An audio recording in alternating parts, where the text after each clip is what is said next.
Non, je trouve que ça fait une bonne transition. C'est parti. Ok. Donc on met d'abord la chercheuse brésilienne. Ouais, c'est peut-être mieux. D'accord. Ça fonctionne le micro? Ça va? Ouais. Ça fonctionne ou pas? Je sais pas.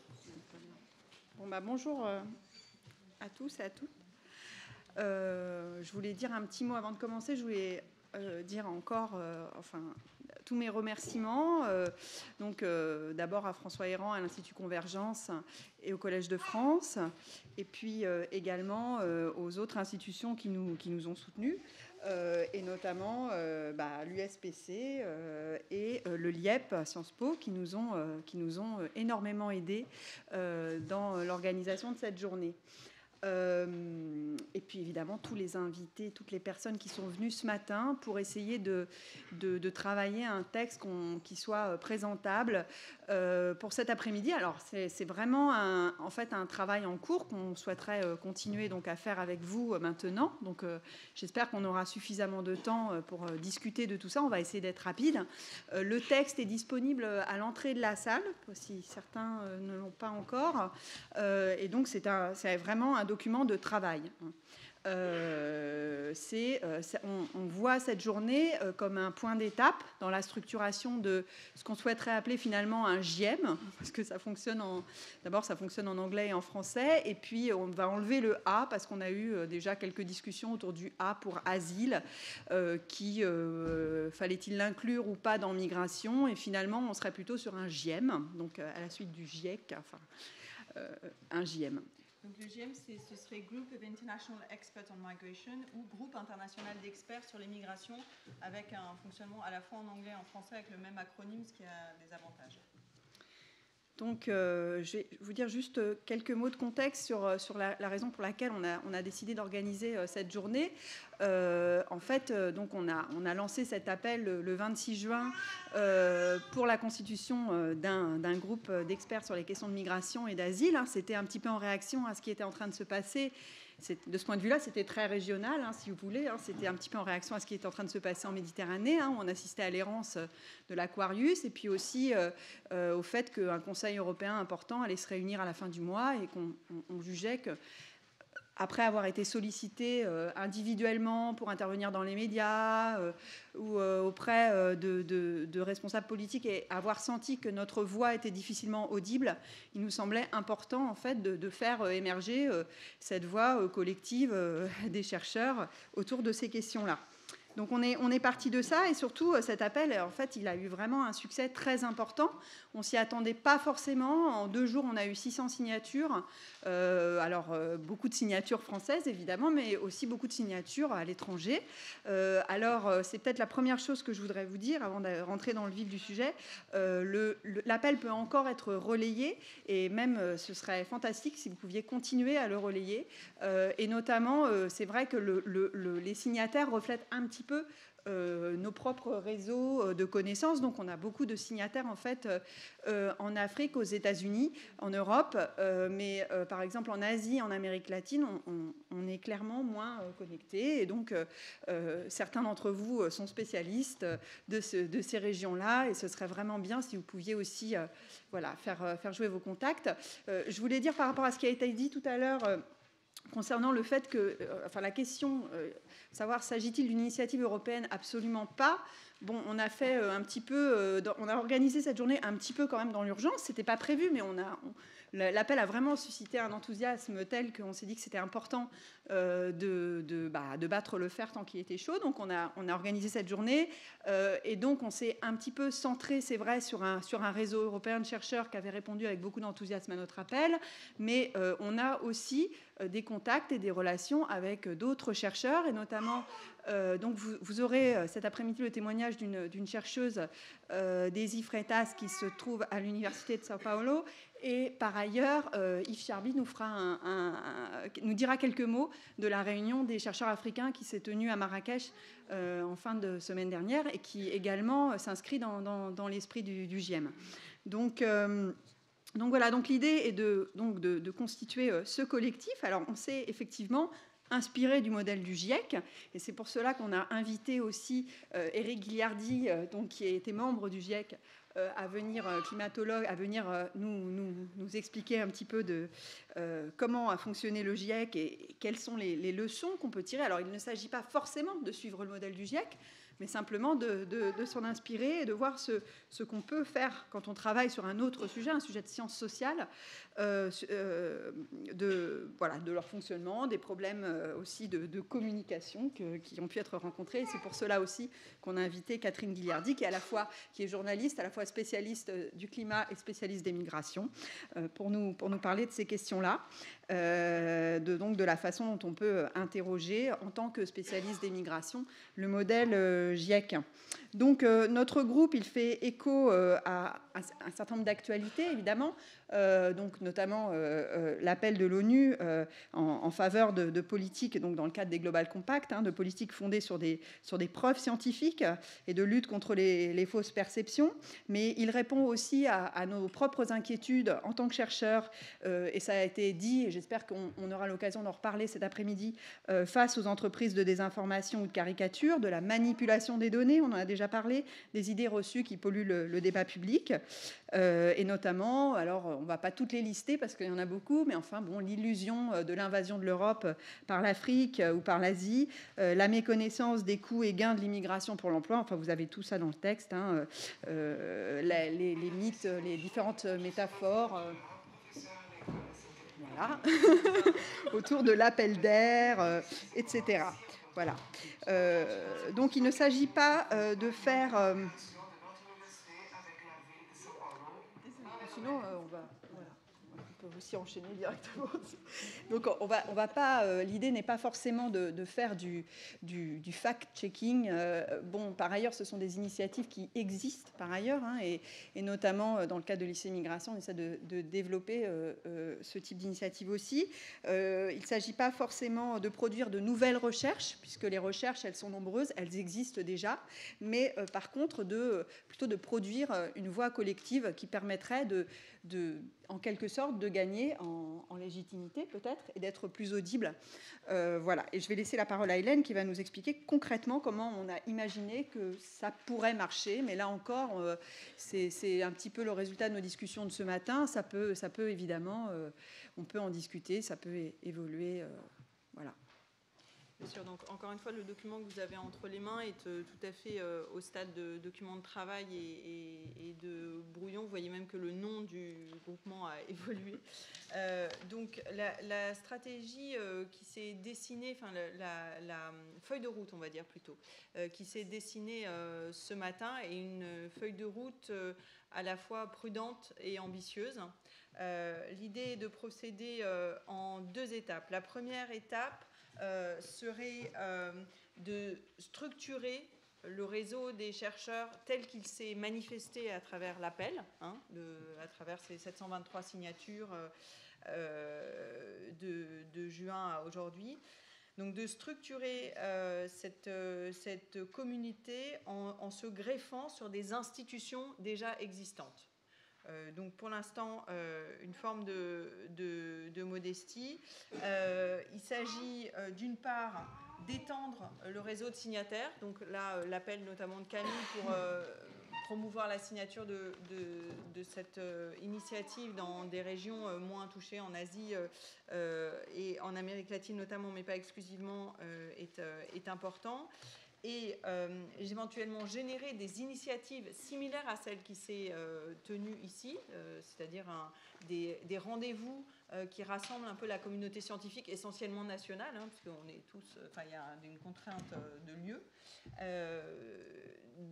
dans d'autres pays. C'est-à-dire que d'autres pays aient des rendez-vous comme celui qu'on a organisé aujourd'hui, avec des modalités spécifiques et en lien avec des autorités politiques spécifiques. On sait que nos collègues aux Pays-Bas organise quelque chose de similaire la semaine prochaine. On peut envisager des rendez-vous similaires dans d'autres pays.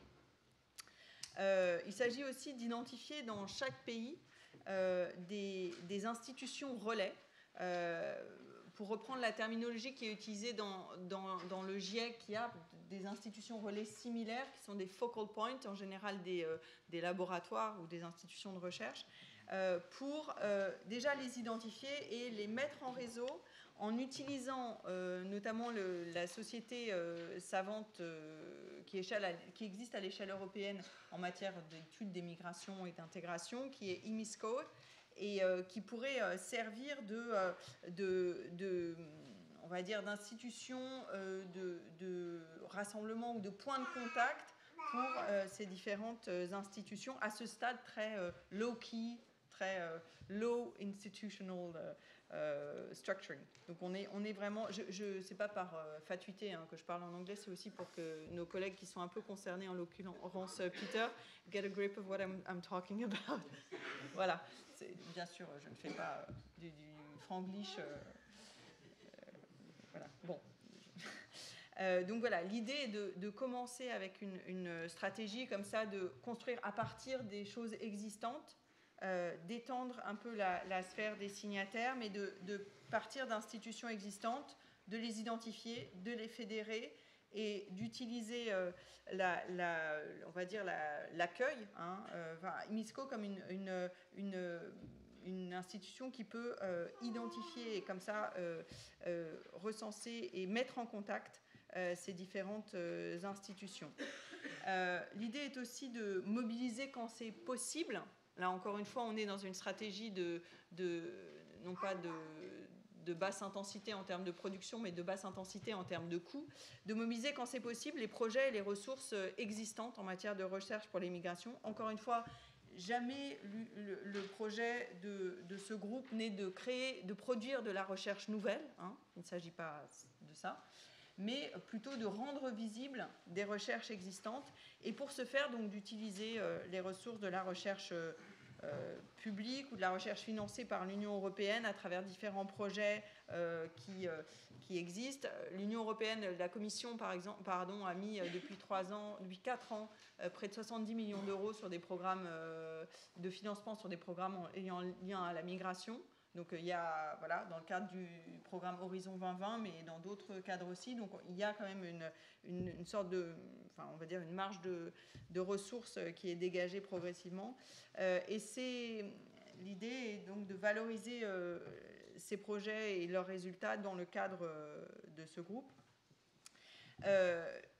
En termes de production, dans cette phase, on va dire, initiale et un peu modeste, l'idée qui s'est dégagée ce matin serait de parvenir, dans un laps de temps assez court, on peut penser à quelques mois, de parvenir à produire des mini-synthèses. Alors, pas du tout des assessment reports, pas du tout des grands rapports de 1000 pages du GIEC, mais d'essayer de produire très rapidement, en utilisant toutes ces ressources existantes, des mini-synthèses sur lesquelles il existe, dans les études migratoires, des recherches robustes et des résultats relativement consensuels et faciles à synthétiser pour des documents très brefs. Quel est l'intérêt de cela ?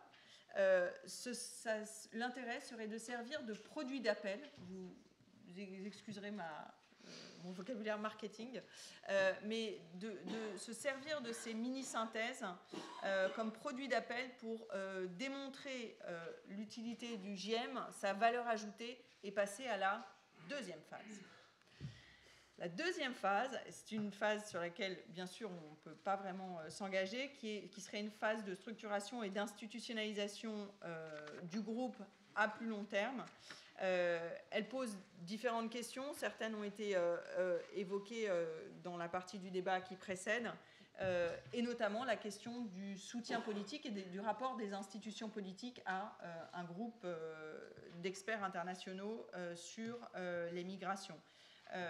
Ce soutien politique doit-il venir du niveau national, régional, européen par exemple, ou international, ou les trois, et quels seraient les liens de ce groupe avec les institutions politiques.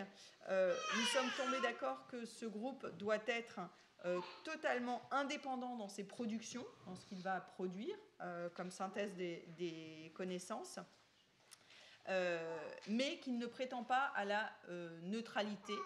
Et en ce sens, on a eu un débat très intense sur le sens de l'indépendance et de la neutralité et sur le rapport entre science et politique. on est tous assez, je pense, conscients de la complexité des liens entre science et politique. Mais là, on rappelle vraiment que on vise et on garde l'indépendance comme règle d'or, mais que, encore une fois, on ne prétend pas à la neutralité ou à la déconnexion, pour reprendre les termes de Bruno Latour, du monde social.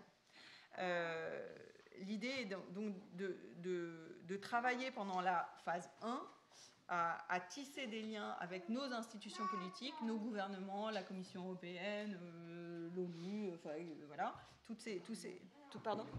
le Parlement, toutes ces institutions à différentes échelles, tout en gardant cette idée que ces liens ne nuisent pas à l'indépendance de la production. Et à ce titre, je pense que la présentation d'Éric donnera, en parlant de l'exemple du GIEC, un exemple de cette articulation aux politiques et qui permet néanmoins de maintenir ou de garantir l'indépendance de la production des savoirs. Donc il y a plein de techniques dont on a discuté et qui donneront lieu à d'autres discussions. Donc l'idée sera de travailler directement avec les décideurs politiques. Et comme production, comme vous le voyez dans les propositions qu'il y avait dans le document, comme production, au-delà des mini-rapports qui sont les choses que l'on peut faire en gros sans argent dans une phase initiale ou sans structure, les productions auxquelles on a pensé sont des productions qui sont vraiment inspirées du modèle du GIEC avec des variations. L'idée d'état des lieux réguliers des connaissances scientifiques sur les migrations au sens large. Donc ça nous paraît assez crucial.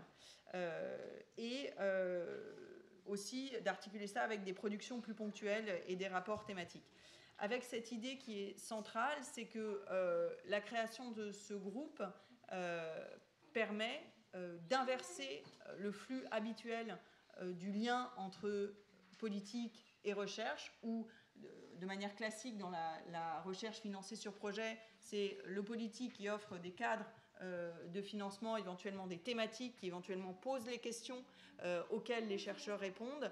Et là, on se place dans une perspective et une position au sens fort du terme, au sens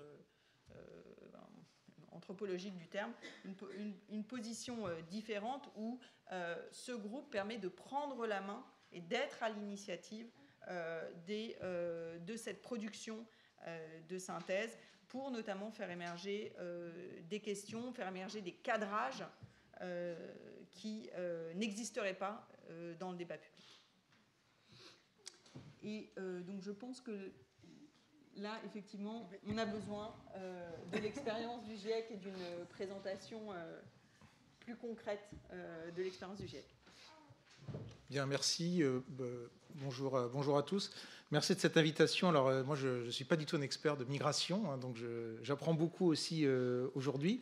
Mais par contre, dans les échanges que j'ai entendus et les problématiques auxquelles vous êtes confrontés d'apporter la meilleure connaissance scientifique au service d'une décision politique, là, je vois exactement de quoi vous parlez, puisque c'est effectivement, c'était tout l'objectif du GIEC depuis qu'il a été créé à la fin des années 80.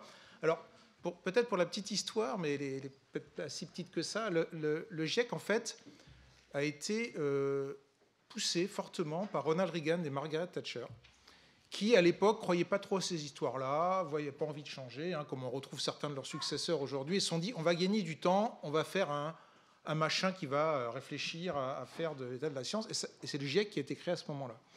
Et en fait, certaines personnes se sont emparées de cette question, alors avec l'appui de l'Organisation météorologique mondiale, hein, qui était le réseau qui existe depuis des dizaines d'années, qui permet la prévision du temps au niveau mondial. Donc ça a été un rôle instrumental dans la mise en place du GIEC, pour créer alors un espèce d'ovni d'expertise, on pourrait appeler ça un ONI, objet d'expertise non identifié, qui était vraiment extrêmement original, puisque les politiques posaient la question. En gros, la question qu'on avait, hein, c'était « Est-ce que l'homme est en train de changer le climat ?»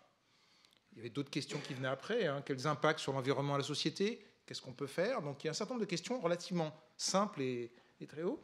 Et donc c'est l'ONU, hein, les 195 pays qui posent la question. Et ensuite, les scientifiques s'emparent de cette question, la reformule, quand on parle de framing ou reframing, de reformulation, il y a eu un rôle important des scientifiques pour dire, bon, votre question, en fait, c'est ça que, dans le cadre de la science, voilà en fait quelle est vraiment votre question. Donc là, il y a eu pas mal d'échanges de travail, et c'est toujours formellement dans le processus du GIEC d'avoir cet échange initial sur quelle est la question des politiques, et les scientifiques, pendant une semaine de ce qu'on appelle un scoping meeting, s'emparent de ces questions, les reformulent et proposent aux pays, aux 195 pays, ce que va être le prochain rapport. Et les pays disent oui, ça nous va, allez-y.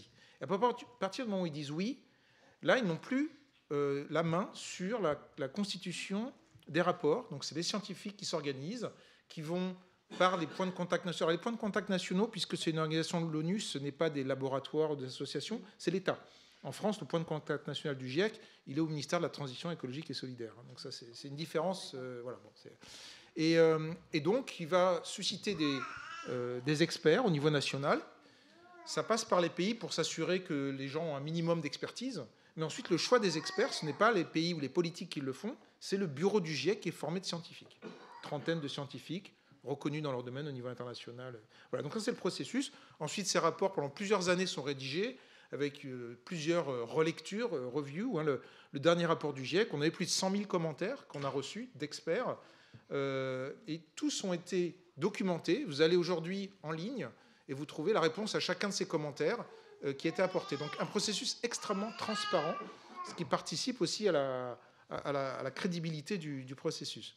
Donc réunir compétences, indépendance, pluralité, c'est vraiment les trois éléments indissociables pour avoir une confiance dans l'expertise. S'il manque un des trois, et on le voit bien autour de nous, il y a problème.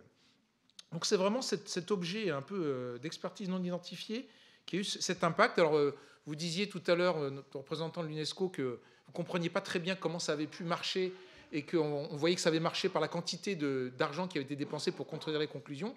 Je pense qu'une des clés du succès, c'est là. C'est vraiment dans cette articulation science politique qui est tout à fait originale. Mais ça a été fait dans des conditions un peu particulières. Est-ce que ça peut être reproduit dans un autre domaine? Ça, c'est à voir. Alors maintenant, sur la partie, je pense aussi ce qui fait partie de son succès, c'est cette notion d'être militant, de vouloir modifier l'agenda, de proposer des solutions. Le motto du GIEC, depuis l'origine, et ça reste très, très structurant aujourd'hui, c'est « policy relevant, but not policy prescriptive ».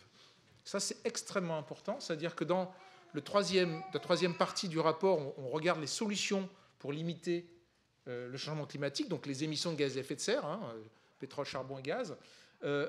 Les experts vont évaluer les solutions existantes, mais ne vont pas dire « c'est ça qu'il faut faire ».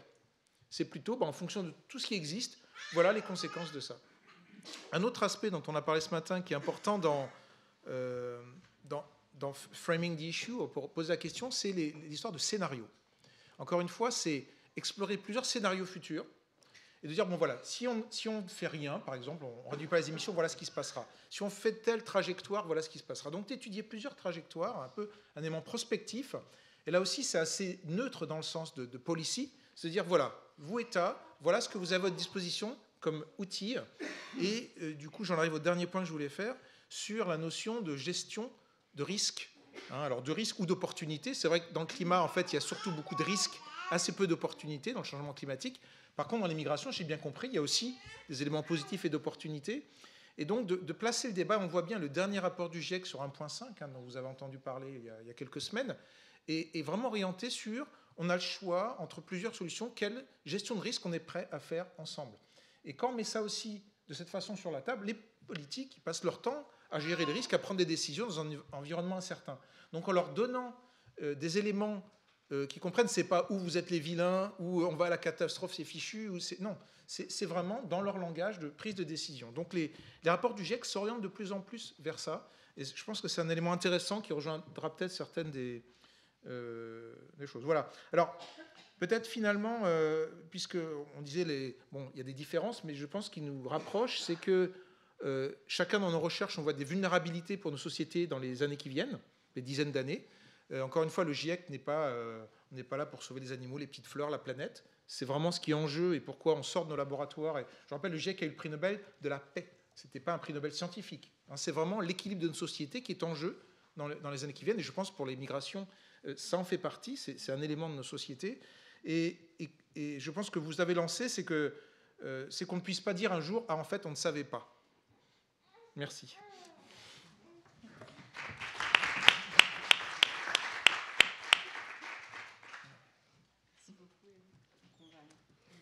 Ben justement, il a fait exprès de terminer comme ça. Donc j'ai l'honneur d'être la sœur d'Éric Ghigliardi. Et je ne suis que journaliste, moi, je ne suis pas chercheuse. Merci de m'avoir invitée. Pour témoigner, par contre, du travail qu'on a fait en commun avec Éric, donc ce livre, effectivement, on a repris la phrase d'un scientifique du climat américain qui dit « What would you do if you knew » Que feriez-vous si vous saviez ? Parce qu'il pose cette question au début de ses conférences, et plusieurs climatologues, on en parlait encore un jour, posent cette question au public, mais vous feriez quoi, vous ? Parce que voilà, nous on le sait, et on essaye de communiquer, hein, donc c'est là-dessus, moi je vais parler de la communication, depuis longtemps sur le sujet. Donc je me présente, je suis donc journaliste, je travaille pour le service public, que ce soit RFI, Radio France en France ou la BBC en Grande-Bretagne depuis près de 25 ans. Je ne suis pas spécialiste du climat, je le dis, je travaille beaucoup plus sur les migrations. Par contre, je ne suis pas devenue une spécialiste des climatologues, mais c'est plutôt sur la communauté humaine des climatologues que j'ai travaillé, mais aussi des journalistes scientifiques dans ce livre, puisque l'idée, c'était de parler des climatologues dans cette tempête médiatique qui a suivi notamment la COP de 2009, donc la COP de Copenhague, qui a été présentée dans les médias comme un échec.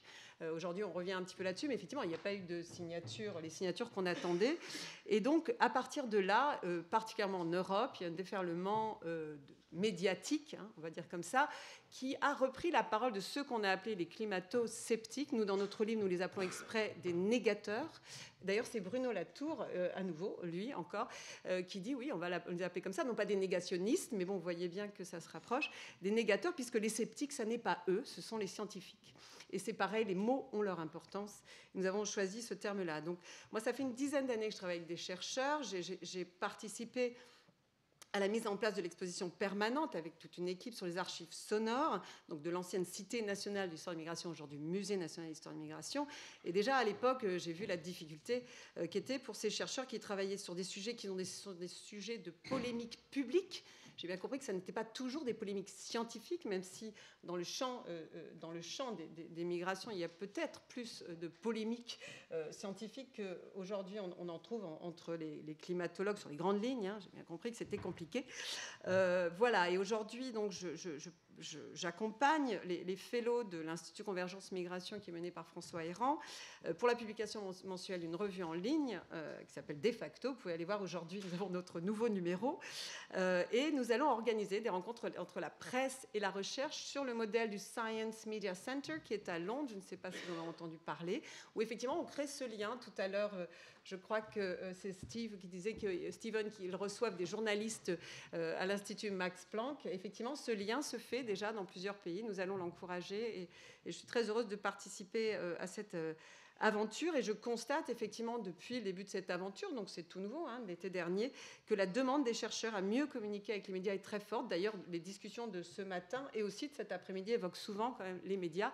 Les faits, le fact-checking, on est sans cesse finalement pris à partie, nous les journalistes et nous les médias. Alors pour revenir au GIEC et aux climatologues, et la réalité des chercheurs donc, m'est apparue aussi donc, grâce au hasard de la vie qui m'a été donné d'avoir un frère climatologue, et donc à ce livre de témoignages sur nos deux métiers, où les climatologues ont dû sortir de leur laboratoire pour aller communiquer avec le média. Alors, pour aller vite, ce qui est intéressant, c'était de constater que le GIEC, qui a été créé donc en 1988, n'avait pas de directeur de la communication avant 2011. Ils n'ont pas vu la nécessité, parce que ça n'était pas leur mission première, de communiquer avec le grand public. Ils étaient là pour fournir une expertise aux décideurs. Et c'est ce que Éric expliquait. Et donc, en 2011, après donc, la COP de Copenhague, dont je parlais en 2009, il y a eu quelques scandales, on va dire, qui ont touché des climatologues, notamment en Grande-Bretagne, mais pas seulement. Aussi un rapport du GIEC. Donc, un rapport du GIEC, Éric disait, c'est 1000 pages. Il y a eu une erreur qui a été pointée sur les glaciers de l'Himalaya qui ne fondraient pas à telle date, mais à telle après l'autre. Enfin, ça, vous voyez, on va chercher une faute, effectivement, elle est montée en épingle, et là, ils se sont dit, mince, il va falloir qu'on embauche quelqu'un qui nous aide à communiquer avec le grand public. Donc, ce sont les premiers communiqués de presse, c'est en 2011, avec un communiqué de presse montrant aux journalistes quels vont être, on va dire, les 10 points importants qu'il faudrait traiter. Parce qu'effectivement, même le document qui est fait pour les décideurs, qui fait que... Alors, c'est 30 ou 15 pages, je ne sais jamais. Ben, il n'est pas tellement facile à comprendre, et même pour les médias et donc le grand public. Donc, il faut savoir que le GIEC a une toute petite équipe de permanents qui est basée à Genève, dans les bureaux de l'Organisation météorologique mondiale, dont parlait Eric tout à l'heure. Et comme disait Jean Jouzel, donc climatologue qui est très médiatique, lui, pour le coup, et qui a beaucoup fait pour faire passer cette science dans les médias, vice-président du GIEC pendant 20 ans, ses bureaux étaient souvent vides. Donc, quand un scandale apparaissait, si vous voulez, qui allait parler, pourquoi ? La communication est assurée par le directeur du programme des Nations Unies pour l'environnement à l'époque, et donc le directeur de la communication est finalement embauché, choisi par le GIEC en 2011. Et les problèmes, alors il y en a plusieurs, c'est bien sûr la formation aussi des scientifiques à la vulgarisation. C'est ce que pointe ce directeur de la communication du GIEC que nous avons rencontré pour le livre. Il dit que parfois ils ne comprennent pas les scientifiques, qu'on ne les suit pas, qu'on ne les comprend pas, qu'un terme peut être polysémique. Et qu'il va falloir changer de langage, vous en avez parlé tout à l'heure.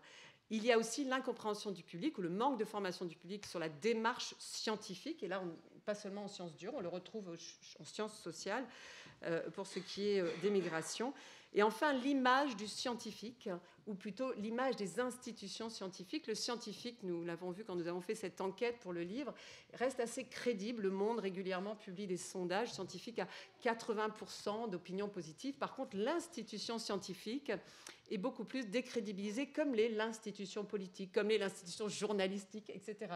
Nous pâtissons tous, alors je dis tous, je nous mets un peu dans le même, et je pense que j'ai raison de nous mettre dans le même paquet, journalistes et chercheurs, parce que je crois que nous sommes producteurs de discours sur la société et que nous avons cette responsabilité ensemble de faire comprendre. Alors, pour conclure, je dirais que ce que nous avons compris avec Eric en faisant ce livre, donc en Grande-Bretagne, en France, auprès des journalistes et auprès des scientifiques, c'est qu'en fait, ce n'est pas un débat scientifique qui a lieu dans le public, c'est un débat politique, c'est un débat sur des valeurs. Et finalement, les faits, puisque vous parlez du fact-checking beaucoup, ne pèsent pas très lourd face à des croyances et à une façon de voir le monde.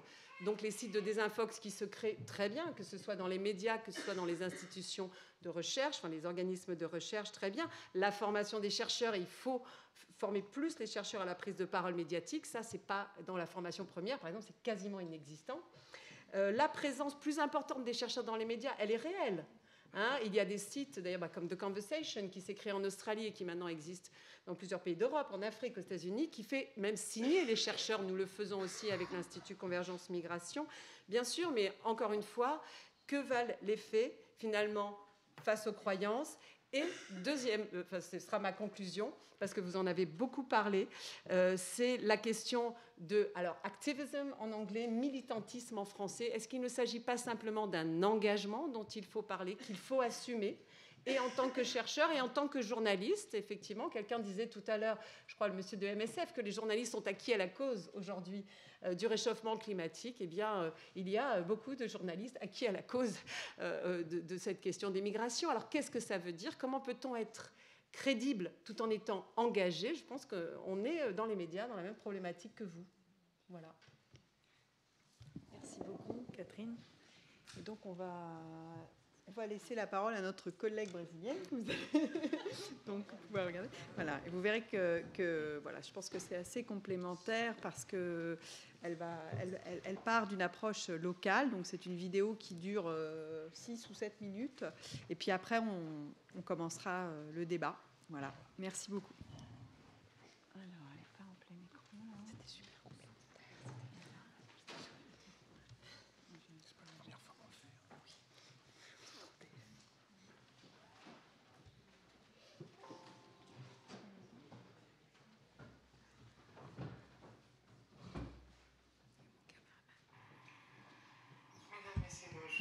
Je suis Daisy Ventura, professeure à l'école de santé publique de l'Université de São Paulo. les organisatrices de ces colloques si importants m'ont gentiment accordé quelques minutes pour vous parler de la coopération de notre université avec la ville de São Paulo dans les domaines des migrations et de l'asile. Il s'agit, il me semble, d'un exemple réussi d'articulation entre la recherche en sciences sociales et les politiques migratoires. En 2013, lorsque Fernando Haddad arrive à la mairie de São Paulo, la législation brésilienne en vigueur était toujours celle de la dictature militaire, marquée par la doctrine de la sécurité nationale. On ne parle pas des migrants, mais d'étrangers dépourvus à l'époque de plusieurs droits fondamentaux. D'ailleurs, il a fallu attendre l'année 2017 pour que le Brésil ait finalement une loi d'immigration. Mais le nouveau maire était alors déterminé à répondre favorablement aux demandes des mouvements sociaux qui revendiquaient soit des nouvelles politiques publiques à l'égard des migrants et réfugiés, soit l'articulation des politiques déjà existantes. Une coordination des politiques pour migrants a donc été créée auprès du secrétariat des droits de l'homme et de la citoyenneté de la mairie. Depuis, la ville de São Paulo considère les migrants comme des sujets de droit. Pour comprendre la portée de l'initiative de la mairie, il faut savoir que la ville de São Paulo accueille environ 30% de l'intégralité des migrants qui se trouvent au Brésil, soit environ 400 000 personnes, ce qui correspond à peu près à 3% de la population totale de la ville. L'Université de São Paulo, à son tour, abritait à l'époque de nombreux projets de recherche sur les sujets de migration internationale et de l'asile. Elle est reconnue aussi pour ses projets d'extension universitaire. Au Brésil, l'extension universitaire est définie comme un cadre d'articulation entre la recherche et l'action par le biais d'un dialogue entre l'université et la société. Le but de ces projets d'extension est de bâtir une voie à double sens. Les savoirs universitaires se démocratisent parce qu'ils sont partagés avec des groupes et communautés qui d'habitude n'en ont pas l'accès. Et ces savoirs sont à leur tour enrichis par les expériences des groupes sociaux envisagés sous la forme de partenariats qui peuvent comprendre un large éventail d'initiatives, des plans d'action, de la formation professionnelle, de la formation politique, etc. L'échange entre recherche, enseignement et société civile permet de confronter les résultats des recherches au regard critique des acteurs de terrain et non seulement perfectionner les résultats déjà obtenus, mais également ouvrir de nouvelles pistes de recherche et de formation. Depuis 2009, j'assurais la coordination d'un projet d'extension dont l'origine a été l'organisation d'ateliers sur les droits de l'homme dans les écoles publiques qui accueillaient des enfants boliviens dans un quartier populaire de São Paulo. Les projets réunissaient une trentaine d'étudiants, surtout de l'Institut des Relations internationales, dont des étudiants en master et en doctorat. Graduellement, notre groupe s'est engagé dans la lutte politique pour une nouvelle loi d'immigration au Brésil. Nous avons fourni à plusieurs collectifs de migrants l'expertise nécessaire pour donner forme à leurs revendications. C'est la raison par laquelle le nouveau maire nous a perçus comme des possibles partenaires. Dès sa mise en place, la toute nouvelle coordination des politiques publiques pour les migrants de la mairie nous a proposé un accord de coopération dans le but de concevoir et de mettre en place une politique locale pour les migrants. Par ailleurs, la mairie a tout de suite embauché 2 étudiants membres de notre groupe. Après avoir formé plusieurs activistes de droits de migrants, nous avons été repérés comme un vivier de cadres pour les gouvernements locaux. Les premiers fruits de la coopération entre l'université et la ville a été un rapport sur l'accès des migrants aux services publics municipaux. Entre 2013 et 2014, nous avons interviewé des agents publics afin d'identifier les enjeux de l'accueil des migrants et réfugiés. Parmi les conclusions de ces rapports, je souligne les manques de données sur l'accès des migrants aux services publics qui rendaient difficile toute évaluation précise de leur performance, ainsi qu'un déficit avéré de coordination entre les différents secteurs du gouvernement local. Ensuite, entre 2015 et 2016, nous avons produit un nouveau rapport, cette fois tourné vers la production des données dont la mairie avait besoin. Il s'agit du profil de l'accès des migrants aux services publics dans la ville de São Paulo, qui a été publié en 2017. Entre-temps, notre projet a eu 2 délégués à la convention chargée d'élaborer les documents des politiques locales pour les migrants. Ce texte est devenu la loi municipale numéro 16478 du 8 juillet 2016. C'est justement l'institutionnalisation de cette politique par le biais d'une loi qui garantit de nos jours sa continuité malgré l'alternance du pouvoir. Le temps qui m'a été imparti s'est écoulé, donc il ne me reste qu'à vous remercier vivement de votre attention. Je reste, bien évidemment, à votre disposition pour plus de précisions dans l'avenir. Je vous souhaite une très bonne suite des colloques. Au revoir. On applaudit, mais pas là pour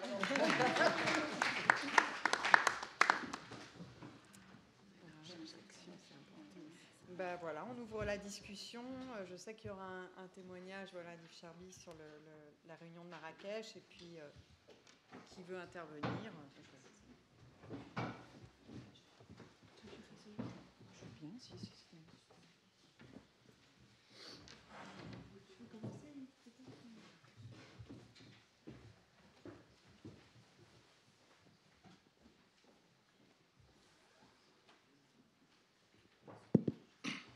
Merci beaucoup. Il s'est tenu à Marrakech le 5 et le 6 décembre un colloque sur, un séminaire plus exactement, sur dynamique migratoire en Afrique pour un agenda commun de la recherche. D'accord ? Alors, on peut se dire pourquoi Marrakech ? Pas seulement à cause du pacte mondial, mais c'est aussi parce que le Maroc, comme vous le savez, qui était un pays d'émigration, est devenu un pays de transit et depuis un pays d'installation. Et de ce fait, il est clairement au cœur d'une des stratégies possibles de l'Union européenne d'instrumentaliser le Maroc. Donc il y a une conscience extrêmement aiguë chez les chercheurs marocains de ce rôle-là, et donc ils se prémunissent et ils anticipent. Je suis très impressionné par le niveau de réflexion.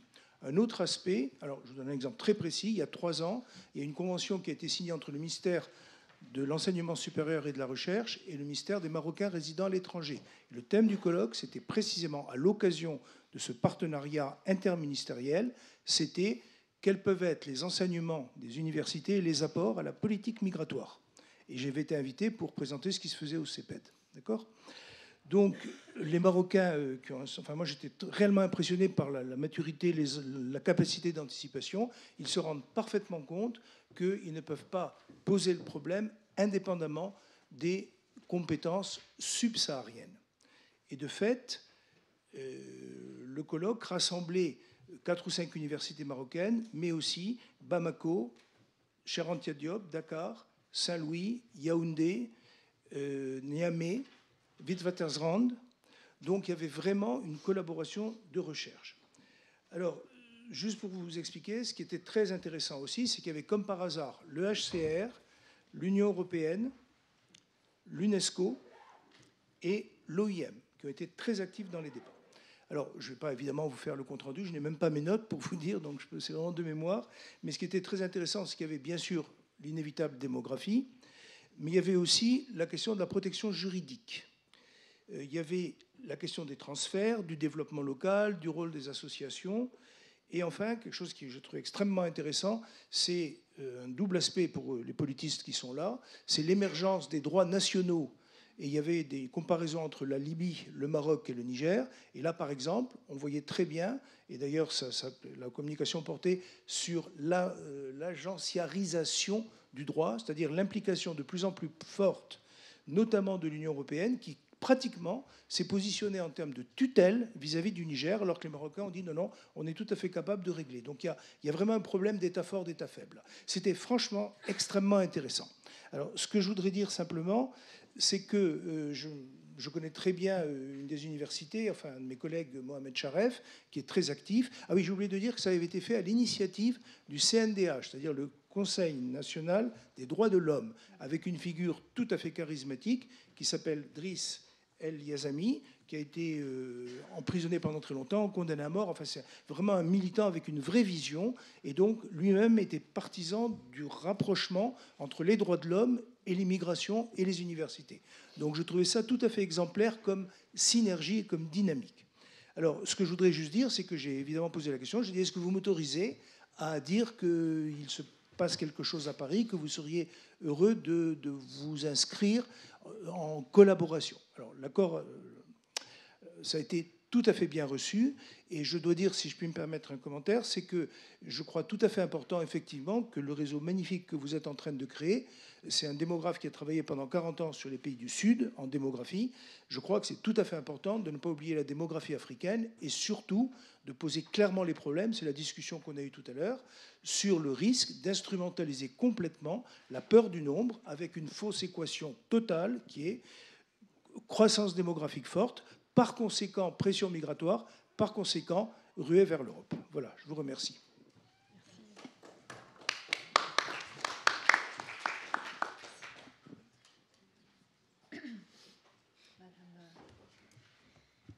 Mireille Delmas-Marty, une de nos premières signataires.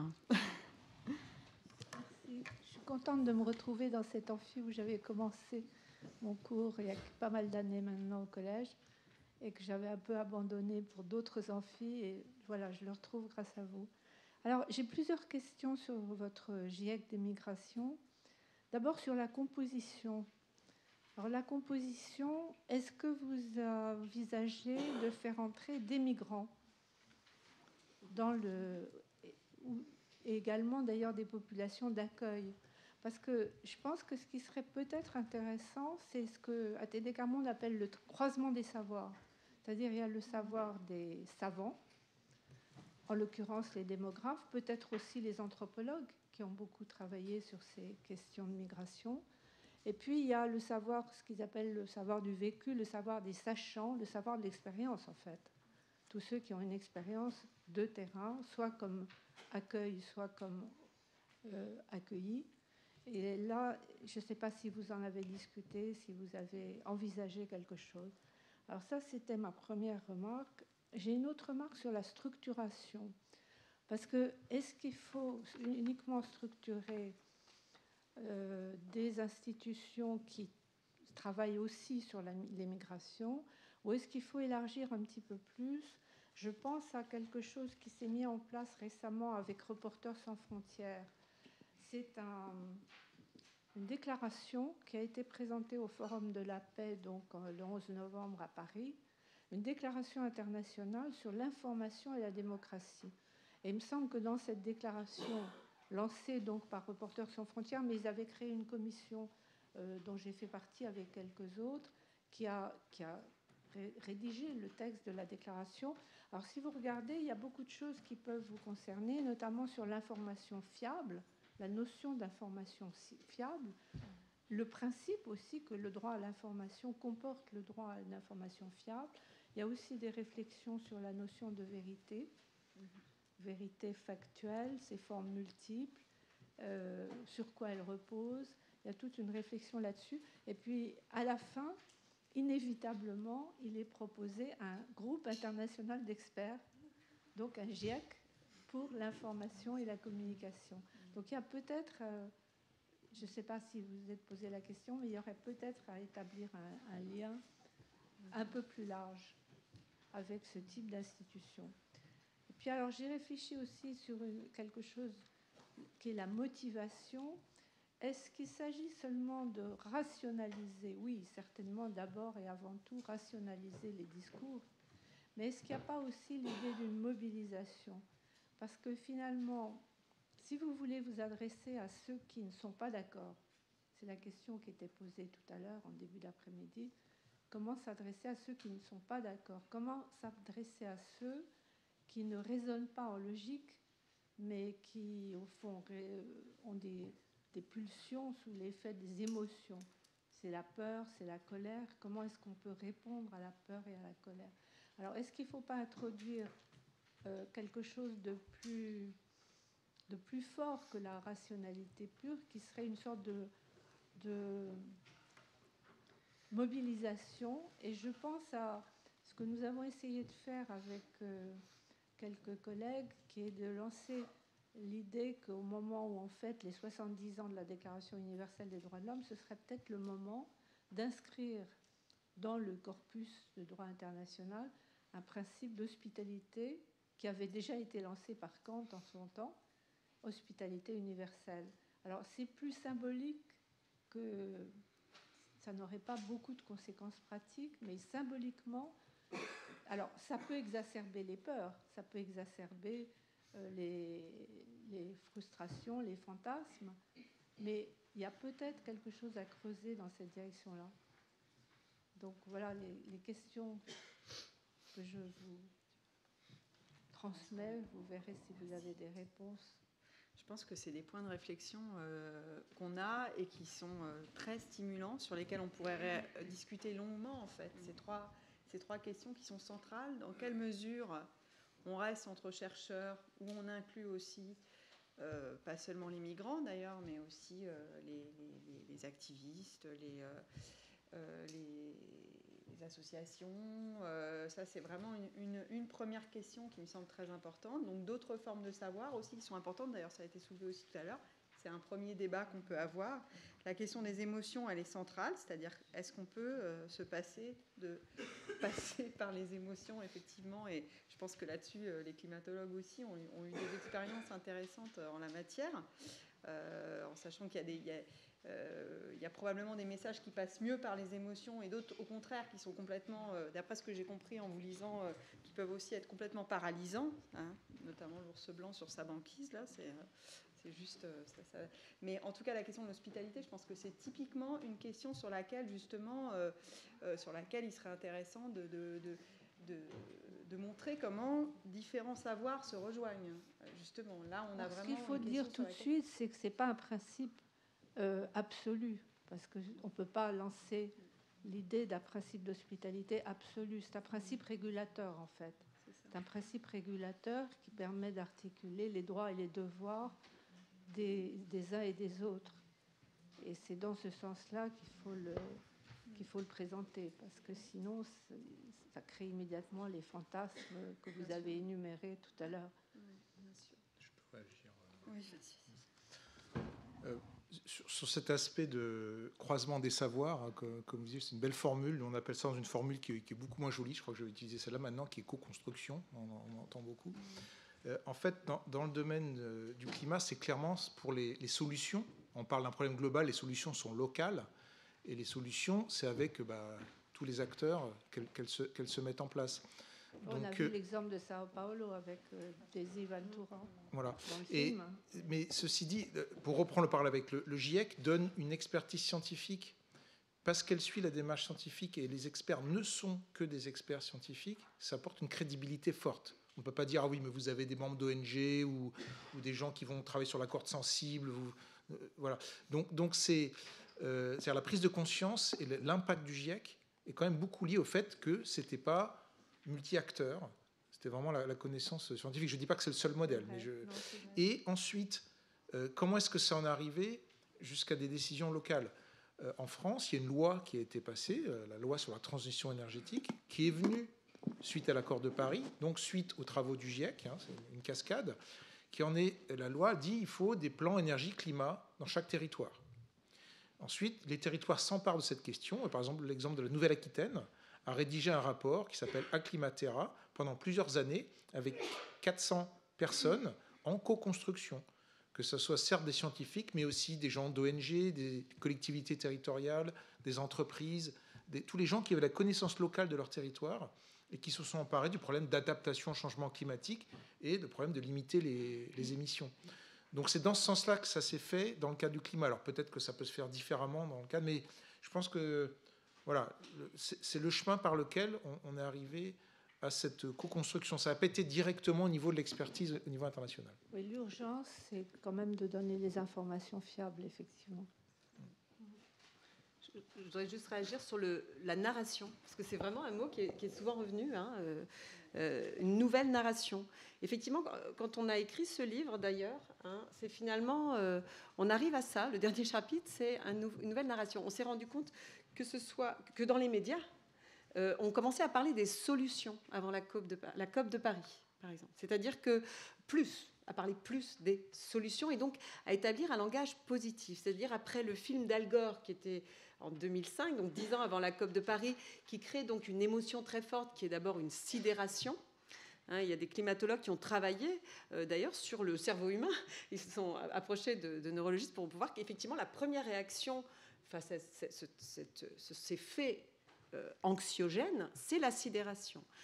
C'est l'émotion qui va suivre. Cette sidération, je ne sais pas si c'est une émotion, on est paralysé. Donc, arriver à l'action, c'est difficile. Et que donc, effectivement, comment faire passer l'information? On parle d'information fiable, mais si on n'est pas réceptif à une information fiable, il faut savoir dépasser cette émotion. Donc, ça a été comprendre ça. Après, ils se sont même intéressés au cerveau humain, comment fonctionnait le cerveau humain. S'il ne voit pas le danger immédiat, il ne réagit pas. Les ONG, on a rencontré Yannick Jadot, qui est maintenant, donc, comme vous savez, Europe Écologie Les Verts, mais qui était à la tête de... c'était Greenpeace, je crois, qui disait, de toute façon, nous, dans les ONG, je pense qu'on a quelqu'un ici des MSF, d'abord, on provoque l'émotion, hein, le petit ours sur sa banquise qui est en train de fondre, effectivement, pour pousser à la réflexion. Alors après, on en perd en chemin, pour pousser, dans un troisième temps, à l'action. C'est-à-dire les gens qui vont s'engager, qui vont, etc. L'émotion est nécessaire, et je trouve que Christina Boswell l'a très bien dit tout à l'heure, de changer, de créer des nouveaux récits collectifs aussi, c'est très important. C'est-à-dire, ça passe par les médias, mais pas seulement, effectivement, pour qu'on ait ensemble, disait-elle, la fierté d'agir bien avec les migrants. Et ça, ce sont des nouveaux récits, et c'est très, très intéressant, et ça ne peut pas passer que par l'information sur des faits, exactitude des faits. Vous avez raison, il faut retenir ce mot de nouveaux récits. Ce sont des récits d'anticipation en même temps. Ce ne sont pas des mythes fondés sur une histoire passée. Ce ne sont pas des utopies non plus, parce que c'est déjà dans le réel. Ah oui, non, mais là, c'est des gens qui aident les migrants, par exemple. Ce sont des nouveaux récits, mais c'est des choses qui arrivent aujourd'hui. Qui se projettent sur l'avenir. Et ça, je crois que c'est important, parce qu'au fond, la communauté mondiale, elle se constituera à partir de son destin et pas à partir de sa mémoire.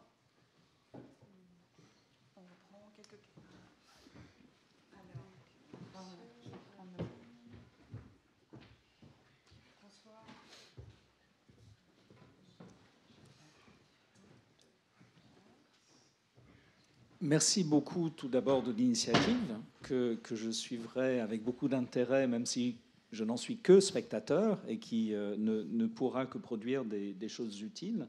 Mais évidemment, ne serait-ce que par des formations professionnelles, je suis sensible à la question des mécanismes et des procédures, et je ne suis pas sûr que les choses ressortent spontanément du simple fait de mettre les gens en réseau. Du coup, 3 questions, c'est comment, avec quelle légitimité et pourquoi faire. Et il me semble qu'aucune de ces 3 questions n'est vraiment tranchée pour l'instant, ni dans les documents que j'ai vus, ni dans la présentation que j'ai écoutée. Et c'est peut-être du coup sur ces 3 questions qu'il faut mettre l'accent. Ça a déjà été fait par plusieurs des intervenants. La question avec quelle légitimité est évidemment importante. Les 2 grands mécanismes de nature d'ailleurs un petit peu différente dont la communauté internationale s'est dotée en matière d'expertise scientifique, le GIEC et l'IPBES pour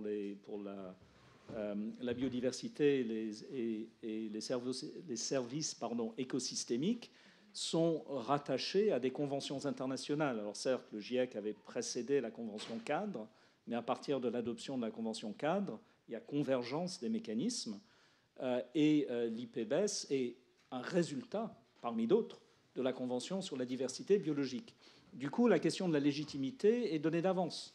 La communauté internationale s'est engagée sur un cadre et sur des mécanismes, et la demande d'expertise est dès lors évidente.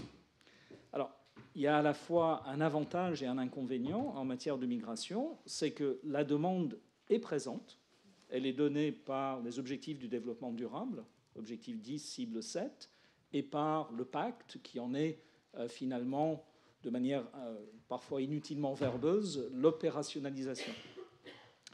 Mais est-ce que c'est là que vous voulez vous placer? Parce que si vous voulez vous placer en dehors de ce cadre pour le critiquer ou pour le remettre en cause, du coup, la question de la légitimité se pose.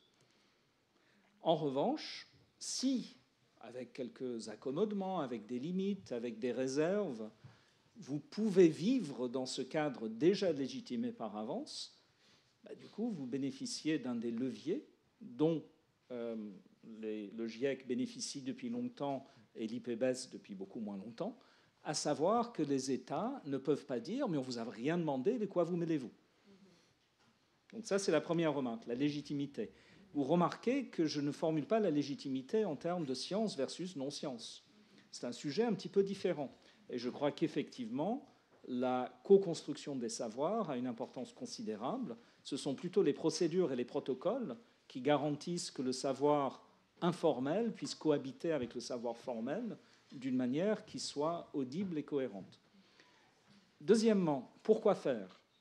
Et là, ce n'est pas un reproche, hein, je ne veux pas vous faire la leçon, mais savoir quels effets vous voulez produire, c'est super important, parce que sinon, vous n'en produirez pas, ou par accident seulement. Et ce que j'ai entendu, c'était assez dispersé. Et en particulier, je crois qu'à un certain moment, il faut choisir entre la volonté de produire des effets principalement au niveau du débat public et la volonté de produire des effets principalement au niveau de la décision politique. Non pas que les deux s'opposent en général, mais en pratique, on ne peut pas forcément faire les deux en même temps, et certainement pas avec les mêmes mécanismes et les mêmes procédures. Je n'ai pas de conseil particulier à donner, mais c'est un choix, et de ce choix va dépendre, troisième point, le comment. Encore une fois, mettre en réseau les gens, c'est très bien, mais pour produire des effets tangibles, des effets forts, comme il a été dit pour le GIEC, il faut des procédures et des mécanismes qui sont relativement complexes et élaborés, et qui sont très chronophages pour ceux qui en sont les gardiens. Donc il faut plus que de la bonne volonté pour les faire fonctionner, évidemment. Donc la question devient, par rapport aux effets visés, compte tenu du schéma de légitimation retenu, quelles sont les procédures pratiques, très concrètes, qui sont susceptibles de produire les types d'effets visés? Je n'ai pas de réponse, hein, mais il me semble que c'est à partir de ce triangle qu'on peut passer de l'intention que j'applaudis dès demain à la réalisation que j'applaudirai également dès demain si elle est faisable, si elle se concrétise, et que d'ailleurs, dans les limites de mes capacités institutionnelles, je peux également accompagner, puisqu'il y a des rouages de l'UNESCO qui sont directement pertinents par rapport au type d'objectifs visés, et notamment le programme intergouvernemental sur la gestion des transformations sociales, où les États, depuis plusieurs années, se sont donnés parmi leurs objectifs prioritaires, justement, la question migratoire. On peut en reparler davantage, et je ne vais pas parler longuement dans la réunion, mais je reste à votre disposition si vous souhaitez en savoir plus sur ce que ce cadre offre comme avantage et évidemment aussi comme inconvénient, et comment éventuellement vous pourriez trouver utile d'essayer de l'utiliser. Merci. Juste pour répondre, vous avez effectivement soulevé 3 points importants auxquels en fait, l'introduction liminaire répondait partiellement, qui sont ceux de la structure. Donc on a parlé d'une stratégie en 2 temps, hein, comme je vous le disais. Une première phase de réseau et d'identification de points focaux par pays et de structuration à travers une société savante qui s'appelle IMISCO, que vous connaissez peut-être, hein, que dans cette salle. Pardon ? Mais qui est européenne. Et qui est européenne. Je poursuis. Ensuite, pour revenir plus précisément sur votre intervention et votre proposition de soutien que nous acceptons avec joie, que ce soit noté dans l'ordre du jour et les minutes de cette conférence. En ce qui concerne la légitimation, si je puis me permettre, la légitimité, justement avec l'exemple du GIEC, ce qui est intéressant, c'est que la légitimité du groupe d'experts précède celle de l'institution internationale, enfin du droit international et de la Convention cadre. Donc c'est là où nous, ça nous intéresse. C'est-à-dire qu'il y a une antériorité de la légitimité du GIEC par rapport au texte juridique ou réglementaire qui le suit. Et c'est un peu... Alors, c'est pas aussi simple. Enfin, je pense que le rôle qu'a joué l'Organisation météorologique mondiale a été très, très, très structurant. C'est-à-dire la légitimité est venue par l'Organisation météorologique mondiale, qui était là dans le paysage onusien depuis des dizaines d'années. Absolument. Donc je précise, il y a une antériorité par rapport à la convention que vous évoquiez, mais il y a une organisation qui sert, on va dire, de cocon pour l'émergence de ce groupe. Donc effectivement, on a là une intrication, un enchevêtrement, mais c'est quand même intéressant parce que c'est un des seuls exemples où on a effectivement le juridique, et aussi cette initiative qui est endossée par des États initialement, et non pas uniquement par une organisation internationale. Donc on a comme ça plusieurs articulations, et il n'est pas du tout, c'est pas du tout le propos de cette initiative que de se placer à côté d'eux ou en compétition avec les différentes organisations onusiennes existantes ou l'organisation intergouvernementale existante, c'est-à-dire l'OIM, en gros, sur les questions migratoires. Absolument pas. Au contraire, l'idée est de s'inscrire dans la manifestation claire et explicite qu'on voit dans les textes des 2 pactes mondiaux, hein, sur les migrations et sur les réfugiés, pour un besoin de connaissance, non seulement de connaissance au sens donné, mais aussi de cadre d'analyse et de paradigme. Donc c'est explicitement formulé dans le pacte sur les migrations, qui permettent de présenter une vision plus équilibrée, plus dépassionnée des migrations. Donc à ce titre, on est absolument sur la même longueur d'onde, et on aspire à non seulement une convergence d'efforts, mais aussi éventuellement une intrication de ces efforts et une collaboration. On peut rappeler aussi que le pacte mondial sur les réfugiés précise explicitement la nécessité de créer un réseau international d'experts sur les questions d'asile qui servent de support et on va dire, d'institutions qui nourrissent les politiques publiques. Donc à ce titre-là, on n'est pas du tout en dehors des dispositifs envisagés dans le cadre du pacte. Et la question des cibles, qui est une question que vous posez, qui est une question qu'on s'est beaucoup posée, dont on a beaucoup discuté, étant donné que, voilà, en sachant, est-ce qu'on parle aux faiseurs de politique publique ou est-ce qu'on parle au grand public? Et il me semblait que, si j'ai bien compris l'expérience dont nous ont fait part Éric et Catherine, c'est que le GIEC, par exemple, était initialement pensé comme pour parler aux faiseurs de politique publique et pour informer l'action publique, mais a aussi eu un effet sur les opinions publiques. C'est-à-dire que c'est face, en fait, à la médiatisation de ceux qui se sont nommés eux-mêmes climato-sceptiques que le GIEC a réagi. Donc il a été dans la réaction, il s'est dit, ah oui, si je veux influer sur les politiques publiques, il va falloir que j'influe sur l'opinion publique. Donc c'est à ce moment-là qu'il se... Mais son objectif reste le message aux décideurs. Et donc ça, c'est intéressant. C'est-à-dire, c'est comme si c'était une externalité positive inattendue de ce dispositif initialement pensé pour orienter l'action, pour informer l'action publique, qui, par réaction, se trouve aussi impliqué dans le débat public. Et donc, en prenant en compte cette initiative, c'est encore une réflexion qu'on est en train de mener. On n'a pas de réponse, mais on se rend bien compte que les deux, en démocratie notamment, enfin surtout en démocratie, ailleurs c'est une autre histoire, sont forcément liés. Et donc on est obligé de penser cette articulation. On n'a pas encore de réponse sur la façon dont on va la mettre en œuvre, mais dans un contexte démocratique, effectivement, on est obligé d'envisager les deux. Voilà. Juste une petite information, d'ailleurs, l'Organisation météorologique mondiale, on a assisté à forme les monsieur et madame météo du monde entier.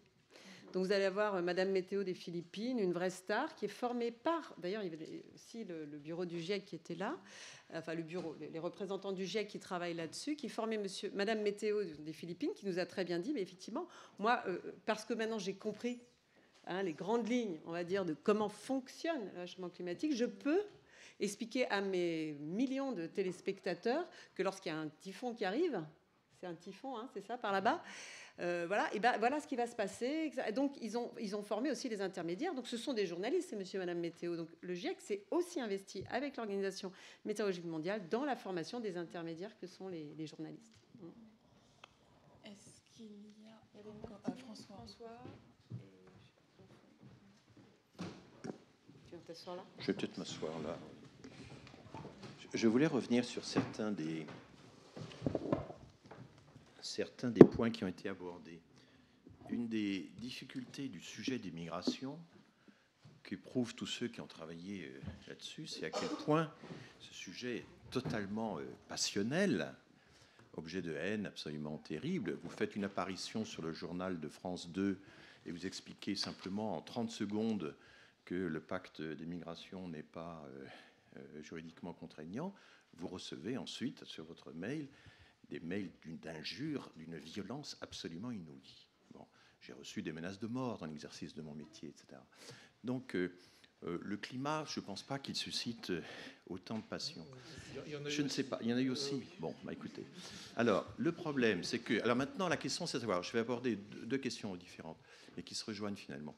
Est-ce que les organisations internationales, dans un domaine comme celui-là, sont propres à vous donner une légitimité qui va essayer d'établir un consensus? Malheureusement, non. Parce que les organisations internationales, pour l'instant, il y a au moins 2 sujets sur lesquels elles sont dénoncées avec violence par les anti-immigration, pour faire dire les choses vite. Il y a premièrement les projections de l'ONU.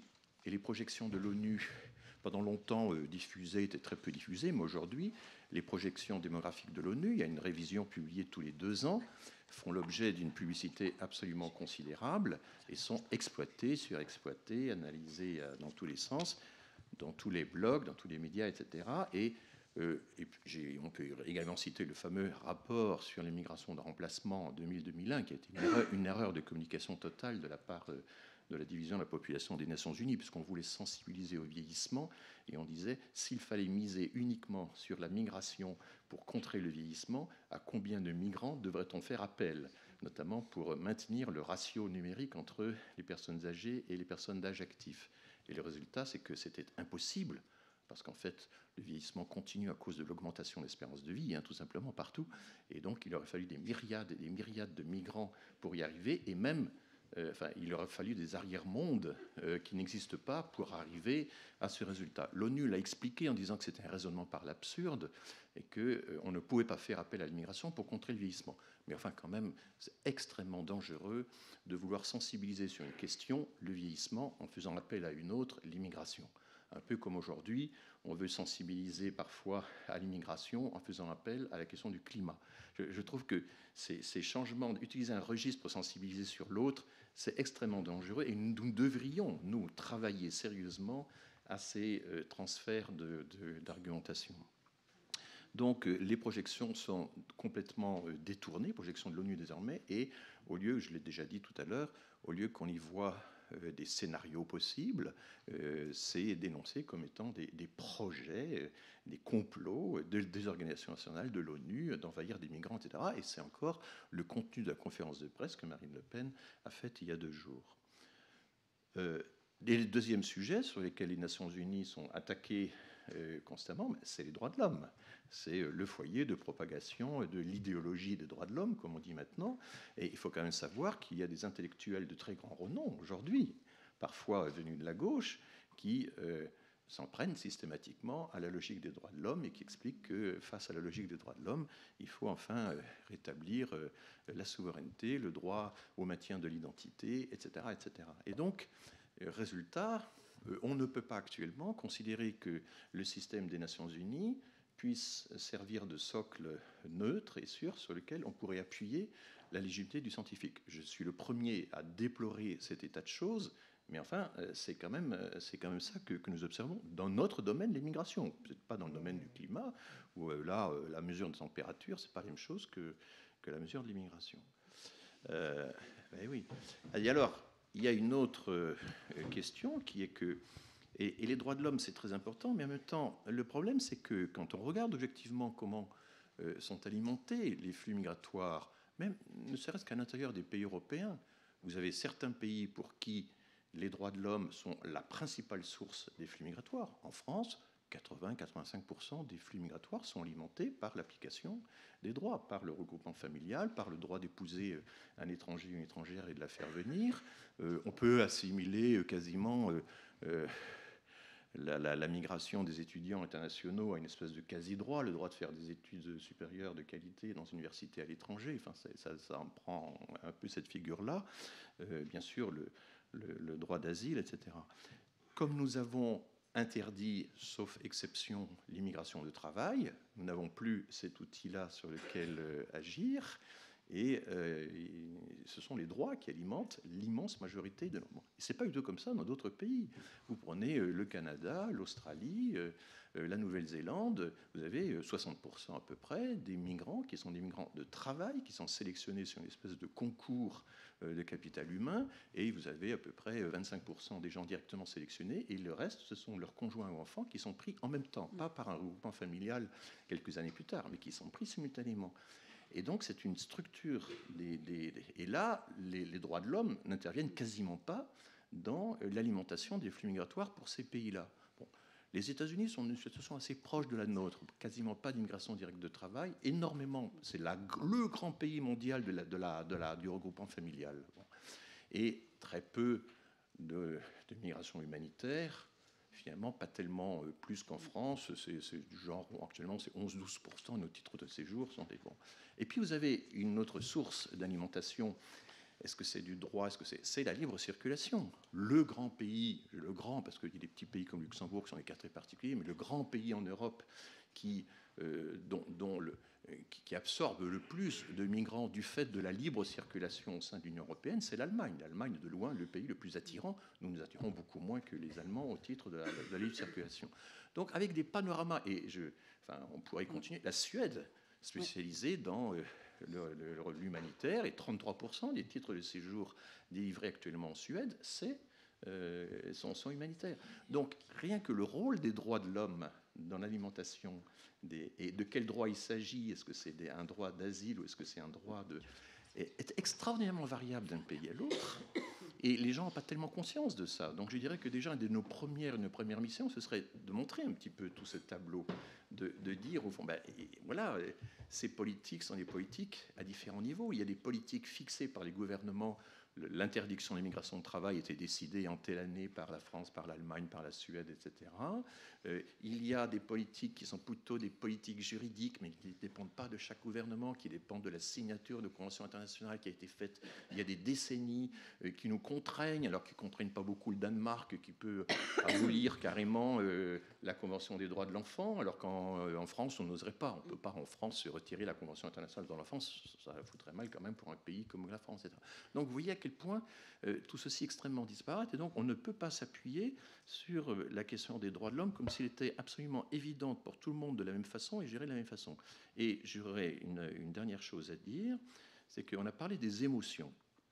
Alors, je crois qu'il faut, à un certain moment, quand on travaille sur l'immigration, il faut s'intéresser à la question de la communication, à la question de la rhétorique. Et là, il y a quand même de très très grands chercheurs, de très grands auteurs qui ont travaillé sur la question de la rhétorique. Je pense à Gaston Perelman au lendemain de la guerre, avec toute une série d'auteurs. Mais en gros, on sait depuis Aristote que pour communiquer, il y a trois choses pour convaincre. Il y a le logos, il y a le pathos et il y a l'éthos. Le logos, c'est la rationalité, c'est les arguments, ça peut être la science. Mais il faut aussi jouer sur le pathos, sur les émotions, et ça, on en a parlé.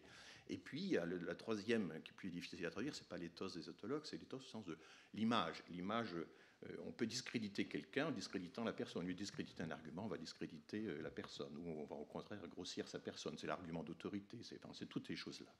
Et quand on regarde toute rhétorique, que ce soit sur le climat, que ce soit sur l'immigration, que ce soit sur tous les sujets, on a toujours ces trois composantes. Et donc le problème, c'est pas d'imaginer, on n'est pas assez naïf pour croire qu'il faudrait que du logos et que c'est ça qui va s'opposer effectivement au pathos ou à l'éthos, à tous les effets d'image, de communication, etc. On sait qu'il faut un dosage. Et Aristote disait que le dosage ne peut pas être les mêmes selon le public que l'on cherche à convaincre. Selon qu'on est dans une assemblée, qu'on est au théâtre, qu'on est dans un discours funèbre, etc., etc.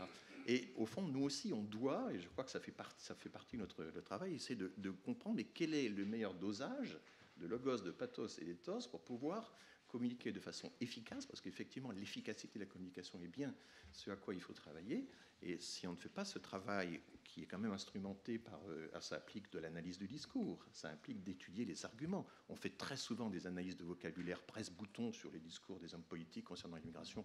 C'est facile, c'est de la fréquence et tout, mais on n'a pas une analyse des arguments. Par exemple, un argument qui tue, qui est extrêmement difficile à réfuter, c'est l'argument de la pente savonneuse. Si vous commencez à introduire un petit peu de migrants, à la fin, vous créez un appel d'air, c'est le tonneau des Danaïdes, c'est la pente glissante, c'est la pente savonneuse, enfin, toutes ces formes d'arguments qui sont d'autant plus puissantes qu'elles peuvent se concrétiser dans des métaphores extrêmement simples, très difficiles à réfuter par un discours scientifique, hein, et des arguments qui se font d'ailleurs sur la peur, justement. Et donc, opposer un argument de type logos, un argument qui repose essentiellement sur le pathos, du genre « le pire est sûr », on ne sait pas ce que sera l'avenir, mais le pire est sûr. Très difficile de réfuter ça. Or, en matière d'immigration, on a constamment affaire à ce genre de discours.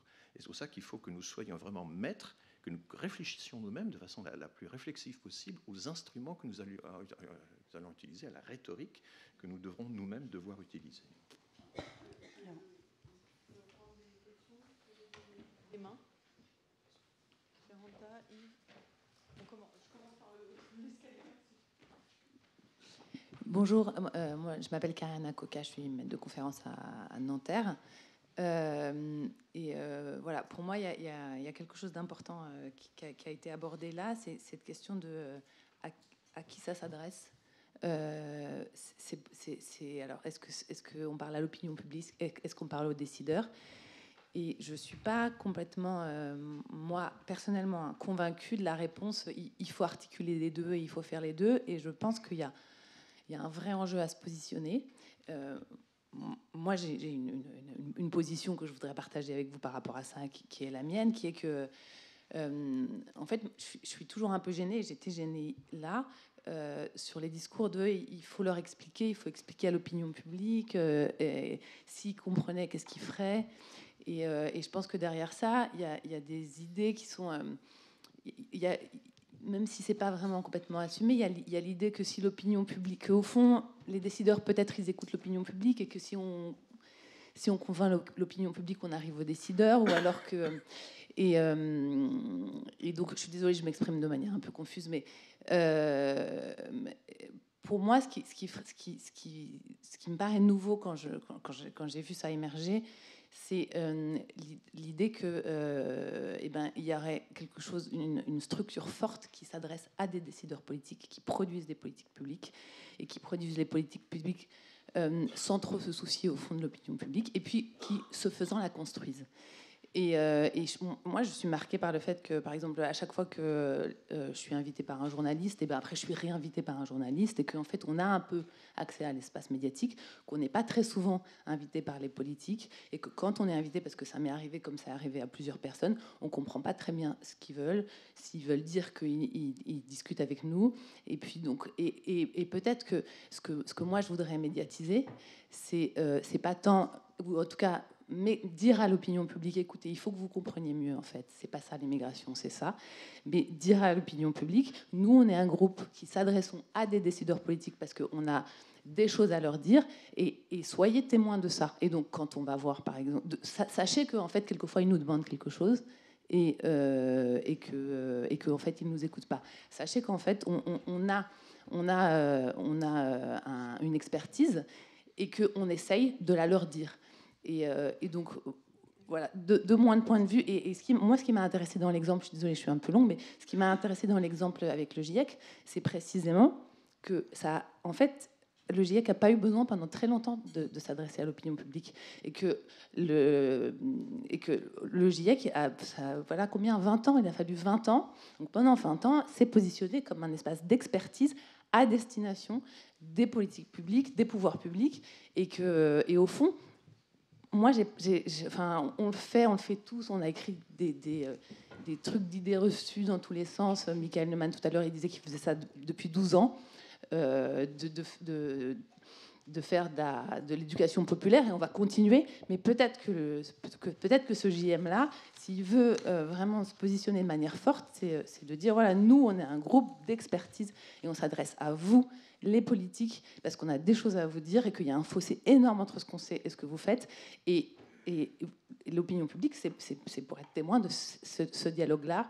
Et évidemment qu'il y a des choses qui vont après être diffusées. Évidemment qu'il va y avoir de l'éducation populaire. Mais c'est pas le même positionnement, je trouve. Voilà. Désolée d'avoir été un peu longue. Merci. Je vais rebondir un peu sur ces questions et sur les questions de Speranza Dumitru, maître de conf Paris Descartes, pardon. Et je pense que peut-être qu'une idée, c'est de faire des policy briefs avec des scénarios pour pour copier un peu le modèle du GIEC, différents scénarios, et peut-être en l'encadrant dans l'objectif du développement durable 10.2, je ne sais plus combien c'est, qui donne une légitimité vis-à-vis des gouvernements. Donc c'est de dire, c'est pour favoriser l'immigration régulière, ordonnée et sécurisée qu'on fait ça. Donc ça, c'est une première question. Et j'avais en fait beaucoup de choses à dire dans la séance de tout à l'heure. Et puis ça recommence un petit peu sur la question du framing ou de comment élaborer, qu'est-ce que ça fait en fait dans l'opinion publique, différents mots qu'on utilise. Et en fait, il y a quelque chose qui peut être contre-productif. Il faut vraiment, je pense, faire attention à ça. C'est que nous essentialisons en fait par notre domaine de recherche un groupe de personnes, les migrants, et que ça produit des effets. Et pour l'expliquer autrement, donc il y a Daniel Kahneman qui est prix Nobel d'économie en 2012, je ne sais plus, qui parle du biais de disponibilité. Lorsque vous avez des informations très disponibles, par exemple sur vous-même ou sur ce que vous faites, vous avez par exemple acheté une Renault rouge. Votre cerveau va observer tous les Renault rouges dans la ville et va dire, tiens, les Renault rouges sont à la mode. Donc il y a une surestimation des objets dont l'information est disponible dans la réalité. Donc si nous on parle aujourd'hui avec les élections européennes, on va beaucoup parler encore de migration, on peut avoir l'effet contre-productif de parler encore plus et d'arriver à la surestimation de ce phénomène, comme c'est le cas et on le connaît très bien il y a des enquêtes Ipsos qui montrent qu'on surestime par 23 points les migrants en France, que la France et l'Italie sont les plus... Enfin bref. Donc c'est de dire, attention comment on parle, et peut-être qu'on peut parler de migration et mobilité. Mais ça, c'est très compliqué à faire parce que dans nos disciplines aussi, on a des intérêts qui sont parfois contradictoires avec nos objectifs. C'est un peu compliqué de changer tout cela. Et une dernière petite chose que j'avais à dire, c'est sur et ça tient aussi de comment comment on formule nos questions sur le framing, c'est la question de l'accueil et de l'hospitalité.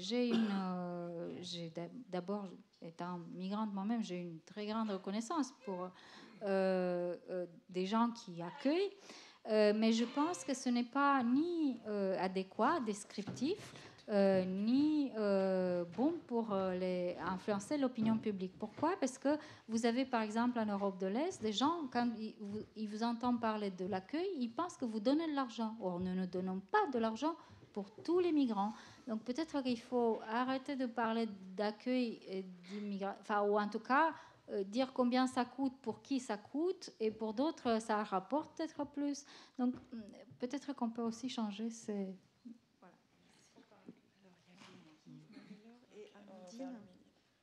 Des interventions brèves pour qu'on puisse... Merci beaucoup. Moi, j'approuve tout à fait ce qui a été dit sur l'idée qu'il ne faut pas se tromper de cible et que les journalistes font ce travail. C'est-à-dire que c'est à eux de diffuser l'information, éventuellement de vous appeler à témoigner en tant qu'expert. Donc je pense qu'effectivement, il faut se positionner, savoir d'où on parle et qui on est. Et ça me paraît extrêmement clair. On ne pourra pas être des bons journalistes. Certains sont très brillants, mais pas tous. Alors la deuxième chose, c'est l'histoire des mini-synthèses. Je suis tout à fait d'accord avec ça, parce que je pense que ce dont on a besoin, c'est, indépendamment des travaux de fond qu'on fait, de produits extrêmement clairs, synthétiques. Peut-être qu'il faut envisager même un résumé de résumé, des choses comme ça. Mais à ce moment-là, ce que vous devriez définir, c'est quels sont les thèmes que vous définissez comme prioritaires. L'autre chose que je voulais dire, c'est qu'il y a évidemment, c'était bien qu'il y ait quelqu'un de l'intégration ici, mais il y a évidemment aussi la dimension internationale. Et je crois qu'un groupe comme le nôtre ne peut pas être franco-français par définition. J'espère que c'est tout à fait clair. Je voudrais juste vous donner un exemple sur aussi le risque de ne pas croire que nous sommes les experts et qu'en face, il y a des structures rigides, complètement enfermées dans leur logique. Le dialogue est parfaitement possible. Je vous donne juste un exemple. J'ai présidé à la demande de DEFCO. DEFCO, c'est le ministère de la coopération de l'Union européenne, un groupe d'experts. Il y avait donc 8 experts que j'avais nommés. Il y avait 4 représentants des États membres et 4 représentants des services centraux de DEFCO. D'accord ? C'était autour du renouvellement des accords ACP. Les accords ACP, c'est les accords partenariat de Cotonou, et donc c'est 77 pays. Qu'est-ce que l'Union européenne va faire en 2020 ? Et donc, il y a un article 13 sacro-saint qui dit la lutte contre la pauvreté, etc., contribue à la normalisation des flux migratoires. Normalisation des flux migratoires. Ce qui était stupéfiant, c'est que les 4 experts, les 4 représentants des structures internes de DEFCO, comme les représentants des États membres, ont dit cet article d'abord il est faux, il est dangereux, parce qu'il y a développement sans qu'il y ait migration, mais de manière encore plus perverse. Nous, DEFCO, est-ce qu'on va s'arrêter de faire du développement sous prétexte qu'elle n'a pas d'effet migratoire? Vous vous rendez compte des implications? Donc c'était une espèce de réelle réflexion éthique et morale de l'intérieur. Et donc il faut savoir, je pense, quand on se positionne par rapport à des organisations intergouvernementales, savoir que le dialogue est parfaitement possible. Et c'était extraordinaire que ce soit eux qui aient soulevé le problème, alors que c'est un article signé, vous vous rendez compte? Voilà. Donc je veux dire, je pense qu'il faut bien réfléchir au positionnement par rapport aux institutionnels. Merci.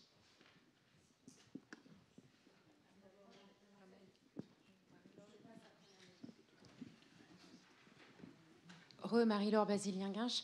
Alors, simplement une réaction à ce qu'a dit Karen. Merci, Karen, de l'avoir dit. Je pense que oui, il faut déterminer la cible. Moi, je pense que c'est mon positionnement. Après, il faudrait que ça soit accepté, que ça soit soumis et que tout le monde le partage. Si on commence à vouloir toucher toute l'opinion publique, moi, je sais pas, je suis fatiguée avant d'y penser, quoi. Donc voilà. Ne serait-ce que tous les messages de journalistes qu'on a eus cet après-midi, c'est surréaliste. Déjà, essayons modestement, déjà les faiseurs de politique publique. Et puis après, je pense qu'il y aura un système, une démarche, une mécanique qui existera. Deuxième chose, je me dis que aujourd'hui, c'est le 70e anniversaire de la DUDH, c'est l'adoption des 2 Global Compacts. Oui, il y est prévu dans ces compacts des systèmes d'évaluation de l'évolution de leur mise en œuvre des instruments internationaux de protection des droits fondamentaux à l'égard des réfugiés et à l'égard des migrants. Mais pourquoi ne pas se positionner comme vous avez besoin de ce network, il existe, voilà. Jouer cette carte-là, et je pense que auprès d'Antonio Vitorino, qui est désormais à la tête de l'OIM, on a une carte à jouer. Donc pourquoi pas tenter? Si ça marche, c'est super. Si ça marche pas, c'est pas grave. Mais il faut jouer de la confluence, la convergence des positionnements, des constellations, quelque chose de cet ordre-là. Je voulais simplement, à propos de faut-il viser l'opinion publique ou viser les gouvernements? Je rappelle que l'essentiel des gouvernements en Europe actuellement, en fait, s'occupe essentiellement de suivre l'opinion publique. Ils pratiquent, ils pratiquent une politique d'opinion. Ils le font à travers plusieurs instruments. Je rappelle que c'est toujours révélé après coup, mais enfin, il y a eu 330 sondages privés commandés par l'Élysée pendant tout le quinquennat Sarkozy, dont beaucoup portaient sur l'immigration et portaient sur la popularité des ministres de l'immigration. Et dès que la popularité de ces ministres baissait, le ministre en question se faisait réprimander très violemment, ça a été raconté par les livres de témoignages qui ont été écrits après coup, se faisait réprimander très vertement par le président parce qu'il ne faisait pas l'affaire auprès de l'opinion publique. Et en fait, les témoignages d'anciens responsables de sondages ont montré que ça existait parfaitement déjà à l'époque de Chirac, à l'époque de Mitterrand. Et ça se retrouve dans d'autres pays européens. Donc l'utilisation des sondages pour tester l'opinion publique sur les questions d'immigration et sur les questions de politique migratoire, il est massif, il est considérable. C'est d'abord, et c'est tout le problème de la politique migratoire, c'est que la politique migratoire, ça peut être un peu une politique économique, et c'est ce que font les pays qui sélectionnent leurs migrants en fonction de leurs besoins, et ça c'est la logique de l'OCDE, qui est une logique très particulière et qui est centrée là-dessus. Il peut y avoir un petit peu, ça existe à peine, une politique démographique. on a besoin de migrants pour rajeunir le pays, mais il y a très très peu de pays qui font ça, et ça ne marche guère. Et puis, il y a une politique juridique de respect des droits, qui est l'aboutissement de tout un réseau d'acteurs un peu compliqués, dans lesquels il y a les associations, les juges, les gouvernants, enfin bon, quelques parlementaires, etc. Et c'est ce qui se passe aux États-Unis et en France, notamment. On a un complexe comme ça qui fait que finalement on respecte un certain nombre de droits, comme par exemple le droit des migrants à l'unification familiale. Mais la politique la plus importante, celle qui joue le plus grand rôle actuellement pour déterminer les politiques migratoires, c'est la politique d'opinion. Et donc on ne peut pas, dans ce domaine-là, viser les gouvernements sans aussi travailler sur l'opinion publique, puisque l'un se veut essentiellement l'écho de l'autre.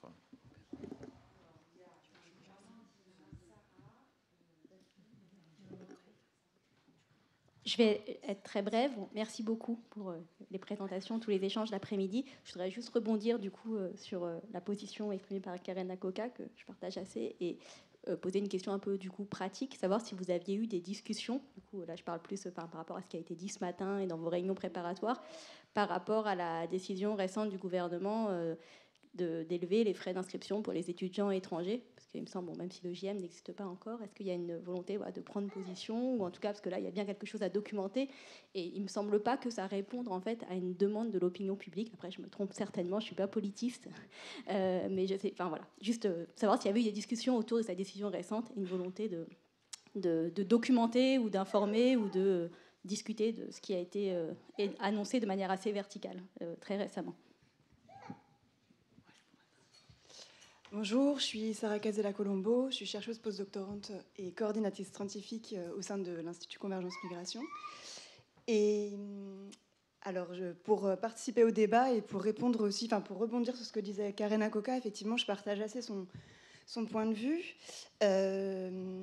En fait, en tout cas, surtout, puisqu'il existe beaucoup en fait de structures, qu'elles soient de recherche ou associatives, qui travaillent sur cette question de l'immigration et de transformer la vision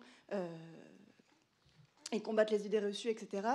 Finalement, je partage son point de vue sur qu'est-ce que peut apporter cette initiative par rapport aux multiples initiatives qui existent déjà. Et je trouve qu'effectivement, porter un discours auprès des décideurs politiques sur des questions un peu comme ce que vous disiez dans le cadre du GIEC, c'est-à-dire quelles sont les questions... Enfin, dans le cadre du GIEC, c'est quand même une initiative qui vient des États, qui vient des gouvernements, et qui eux-mêmes ont formulé des questions. Et ce que vous avez dit tout à l'heure, en tout cas, ce que j'ai compris, c'était qu'il y avait une transformation de ces questions par les experts et par les chercheurs. Donc, en fait, moi, ma question, c'est quelles sont les questions qui sont posées par les acteurs politiques aux chercheurs ? Et ça fait complètement écho à ce que vous disiez sur l'augmentation des frais d'inscription pour les étrangers non communautaires. Et il me semble que justement, c'est vraiment là qu'on peut apporter quelque chose, parce que, et c'est aussi pour rebondir sur ce que disait François Héran, effectivement, je pense que les acteurs politiques, il ne faut pas répondre aux mêmes questions, il ne faut pas répondre aux questions que posent les acteurs politiques aux instituts de sondage. Ce n'est pas notre rôle. Et je pense que si justement on se positionne sur des questions d'action publique, c'est-à-dire qu'est-ce qu'on fait des frontières, la question c'est est-ce que les acteurs politiques nous posent ce genre de questions ? Non, ils ne posent pas la question de faut-il ouvrir les frontières ou ne faut-il pas ouvrir les frontières. Ils ne posent plus la question puisque tout le monde a l'air d'accord, quel que soit le parti politique, sur le fait qu'il faut les fermer. Et donc moi je pense qu'il y a un vrai enjeu pour nous, en tant qu'experts, de reformuler ces questions, qui ne nous sont pas posées, mais pour moi, ça ne pose pas, c'est pas un problème, et de se saisir de ces questions, et de formuler nous-mêmes les questions, c'est-à-dire de dire quelles sont les politiques migratoires qu'on veut mettre en place, et de poser les questions en ces termes, c'est-à-dire concrètement, qu'est-ce qu'on entend par politique migratoire ? Alors, je voulais peut-être juste sur un point, sur la question des étudiants africains. Il n'y a pas de secret. La volonté du gouvernement français, c'est qu'il y ait moins de migrants africains. C'est ça le ressort. Ils veulent moins d'étudiants africains, ils veulent moins de migrants africains. Ils constatent que sur les 270 000 maintenant titres de séjour accordés à des non-européens en France, il y en a 80 000 qui correspondent à des étudiants. Et sur ces 80 000 étudiants, il y a la moitié qui sont d'Afrique, un quart du Maghreb, un quart de l'Afrique subsaharienne. Depuis très longtemps, je peux vous assurer que depuis très longtemps, les politiques veulent réduire le nombre des migrants africains et le nombre des étudiants subsahariens. Et c'est ça leur objectif. Alors maintenant, il faut dévoiler ça. Et le rôle d'experts comme nous, c'est de pouvoir, par exemple, étaler ce genre de choses. Mais en même temps, l'idée qu'il faudrait moins d'Africains, que c'est les Africains qui sont les plus dangereux là, c'est aussi tout à fait ancré dans l'opinion publique, que le gouvernement en joue. Il n'y a pas de, c'est pas quelque chose qui est isolé, malheureusement, de ce qu'on observe dans les sondages. Oui. Voilà, François, peut-être pas.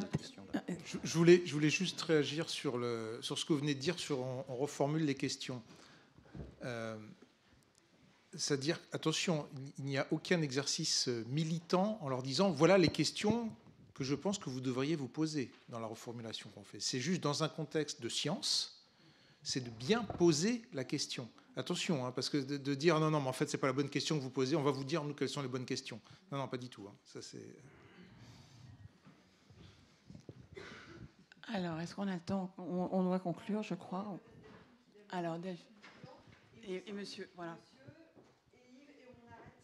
Oui. Voilà. Je vais essayer de faire court. Delphine Leroy, donc Paris 8 et Fellow. Et j'étais un peu gênée. Alors, autant j'entends bien qu'il faut distinguer les choses. Moi, je viens de l'éducation populaire et je fais de l'éducation populaire. Je suis en sciences de l'éducation, je suis anthropologue. Et tout d'un coup, on me dit ah bah non, finalement, ça, c'est pas très intéressant. Et je dis alors, attends, le sens de ma participation à cet institut et à cette proposition, ça va être quoi ? Je pense qu'il faut valoriser, je pense qu'il faut dire aux politiques, mais je ne pense pas qu'on puisse faire sans les gens. Et une parole désincarnée, une parole de scientifique, moi, je ne m'y reconnais pas forcément. Et pour moi, elle n'a pas tellement d'intérêt à être portée en tant que personne. Ça partir sur des faits, oui, mais je pense que je fais partie de ces chercheurs impliqués et je suis là parce que je suis chercheur impliqué et je n'ai pas envie, sous prétexte de scientificité, de m'ôter cette appartenance. Et pour moi, travailler avec les gens, mes voisins, enfin les gens avec qui je vis au jour le jour, fait aussi partie de mon rôle de chercheur. Et j'ai pas tellement envie d'avoir à le renier. Voilà. Et pourtant, j'entends bien la scission qu'il y a à faire, qui pourrait être faite. Pour autant, l'éducation populaire, ça n'a pas à être relégué. Voilà. Monsieur, pourquoi c'est opposé ? Est-ce que vous pouvez faire passer le micro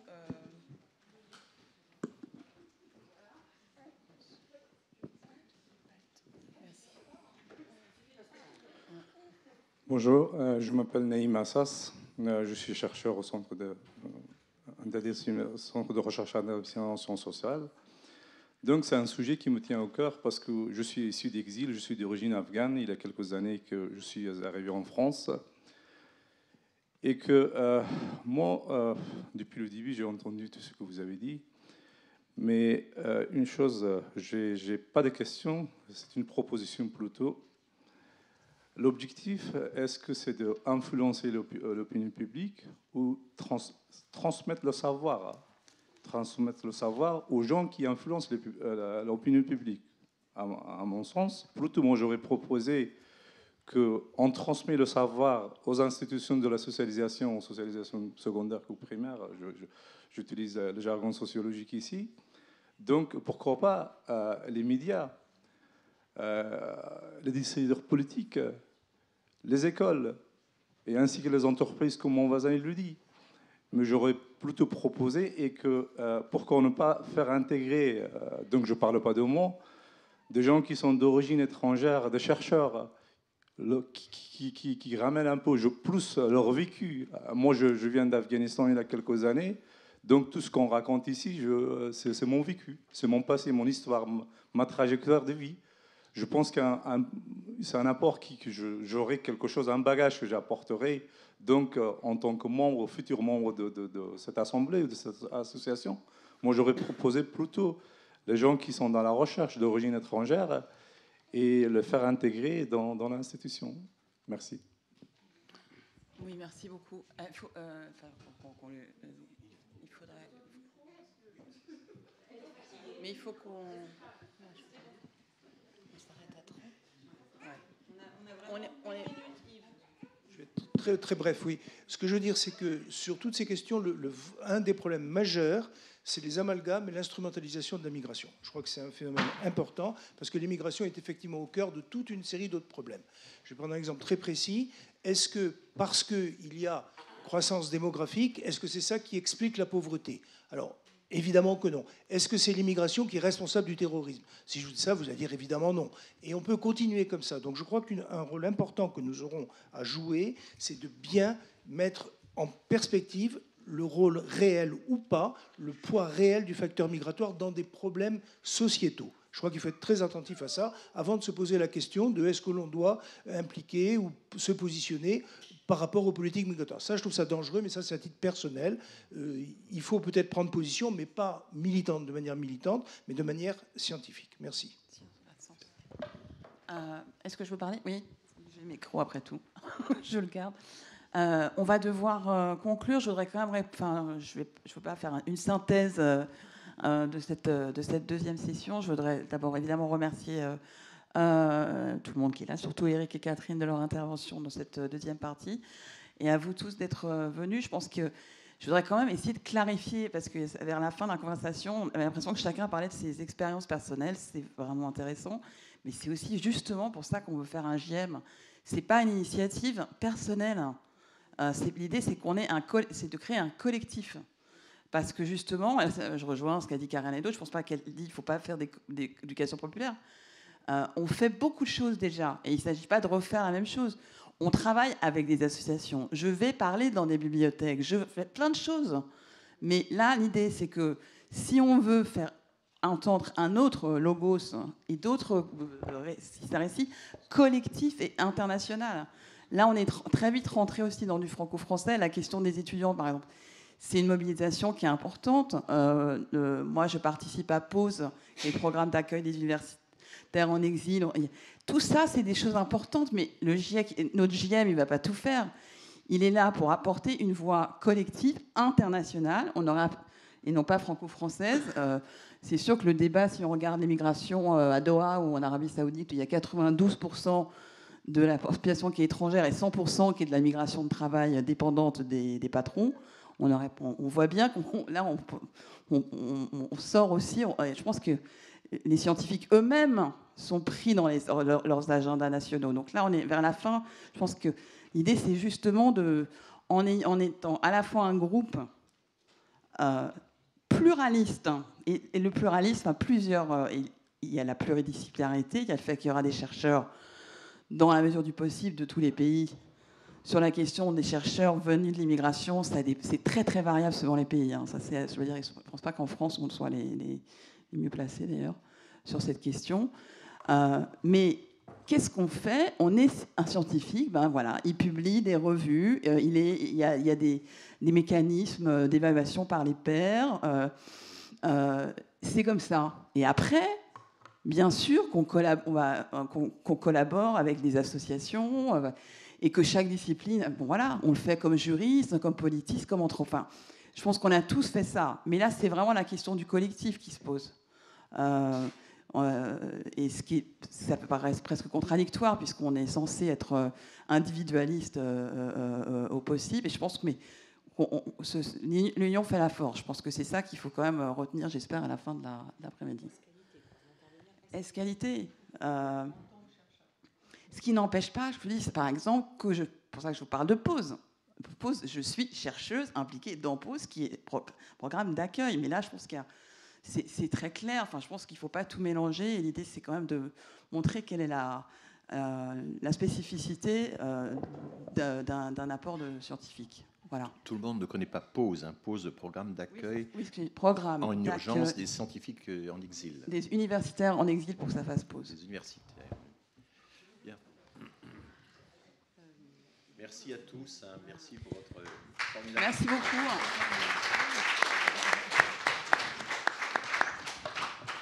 Alors, on vous tient au courant de la suite, bien sûr. Hein. On va déjà faire un communiqué de presse et puis on revient vers vous. Et sans doute, vous avez bien compris, vous pouvez diffuser l'appel et nous écrire à nous trois si vous avez des suggestions de collègues. Voilà. On vous tient au courant. Merci encore.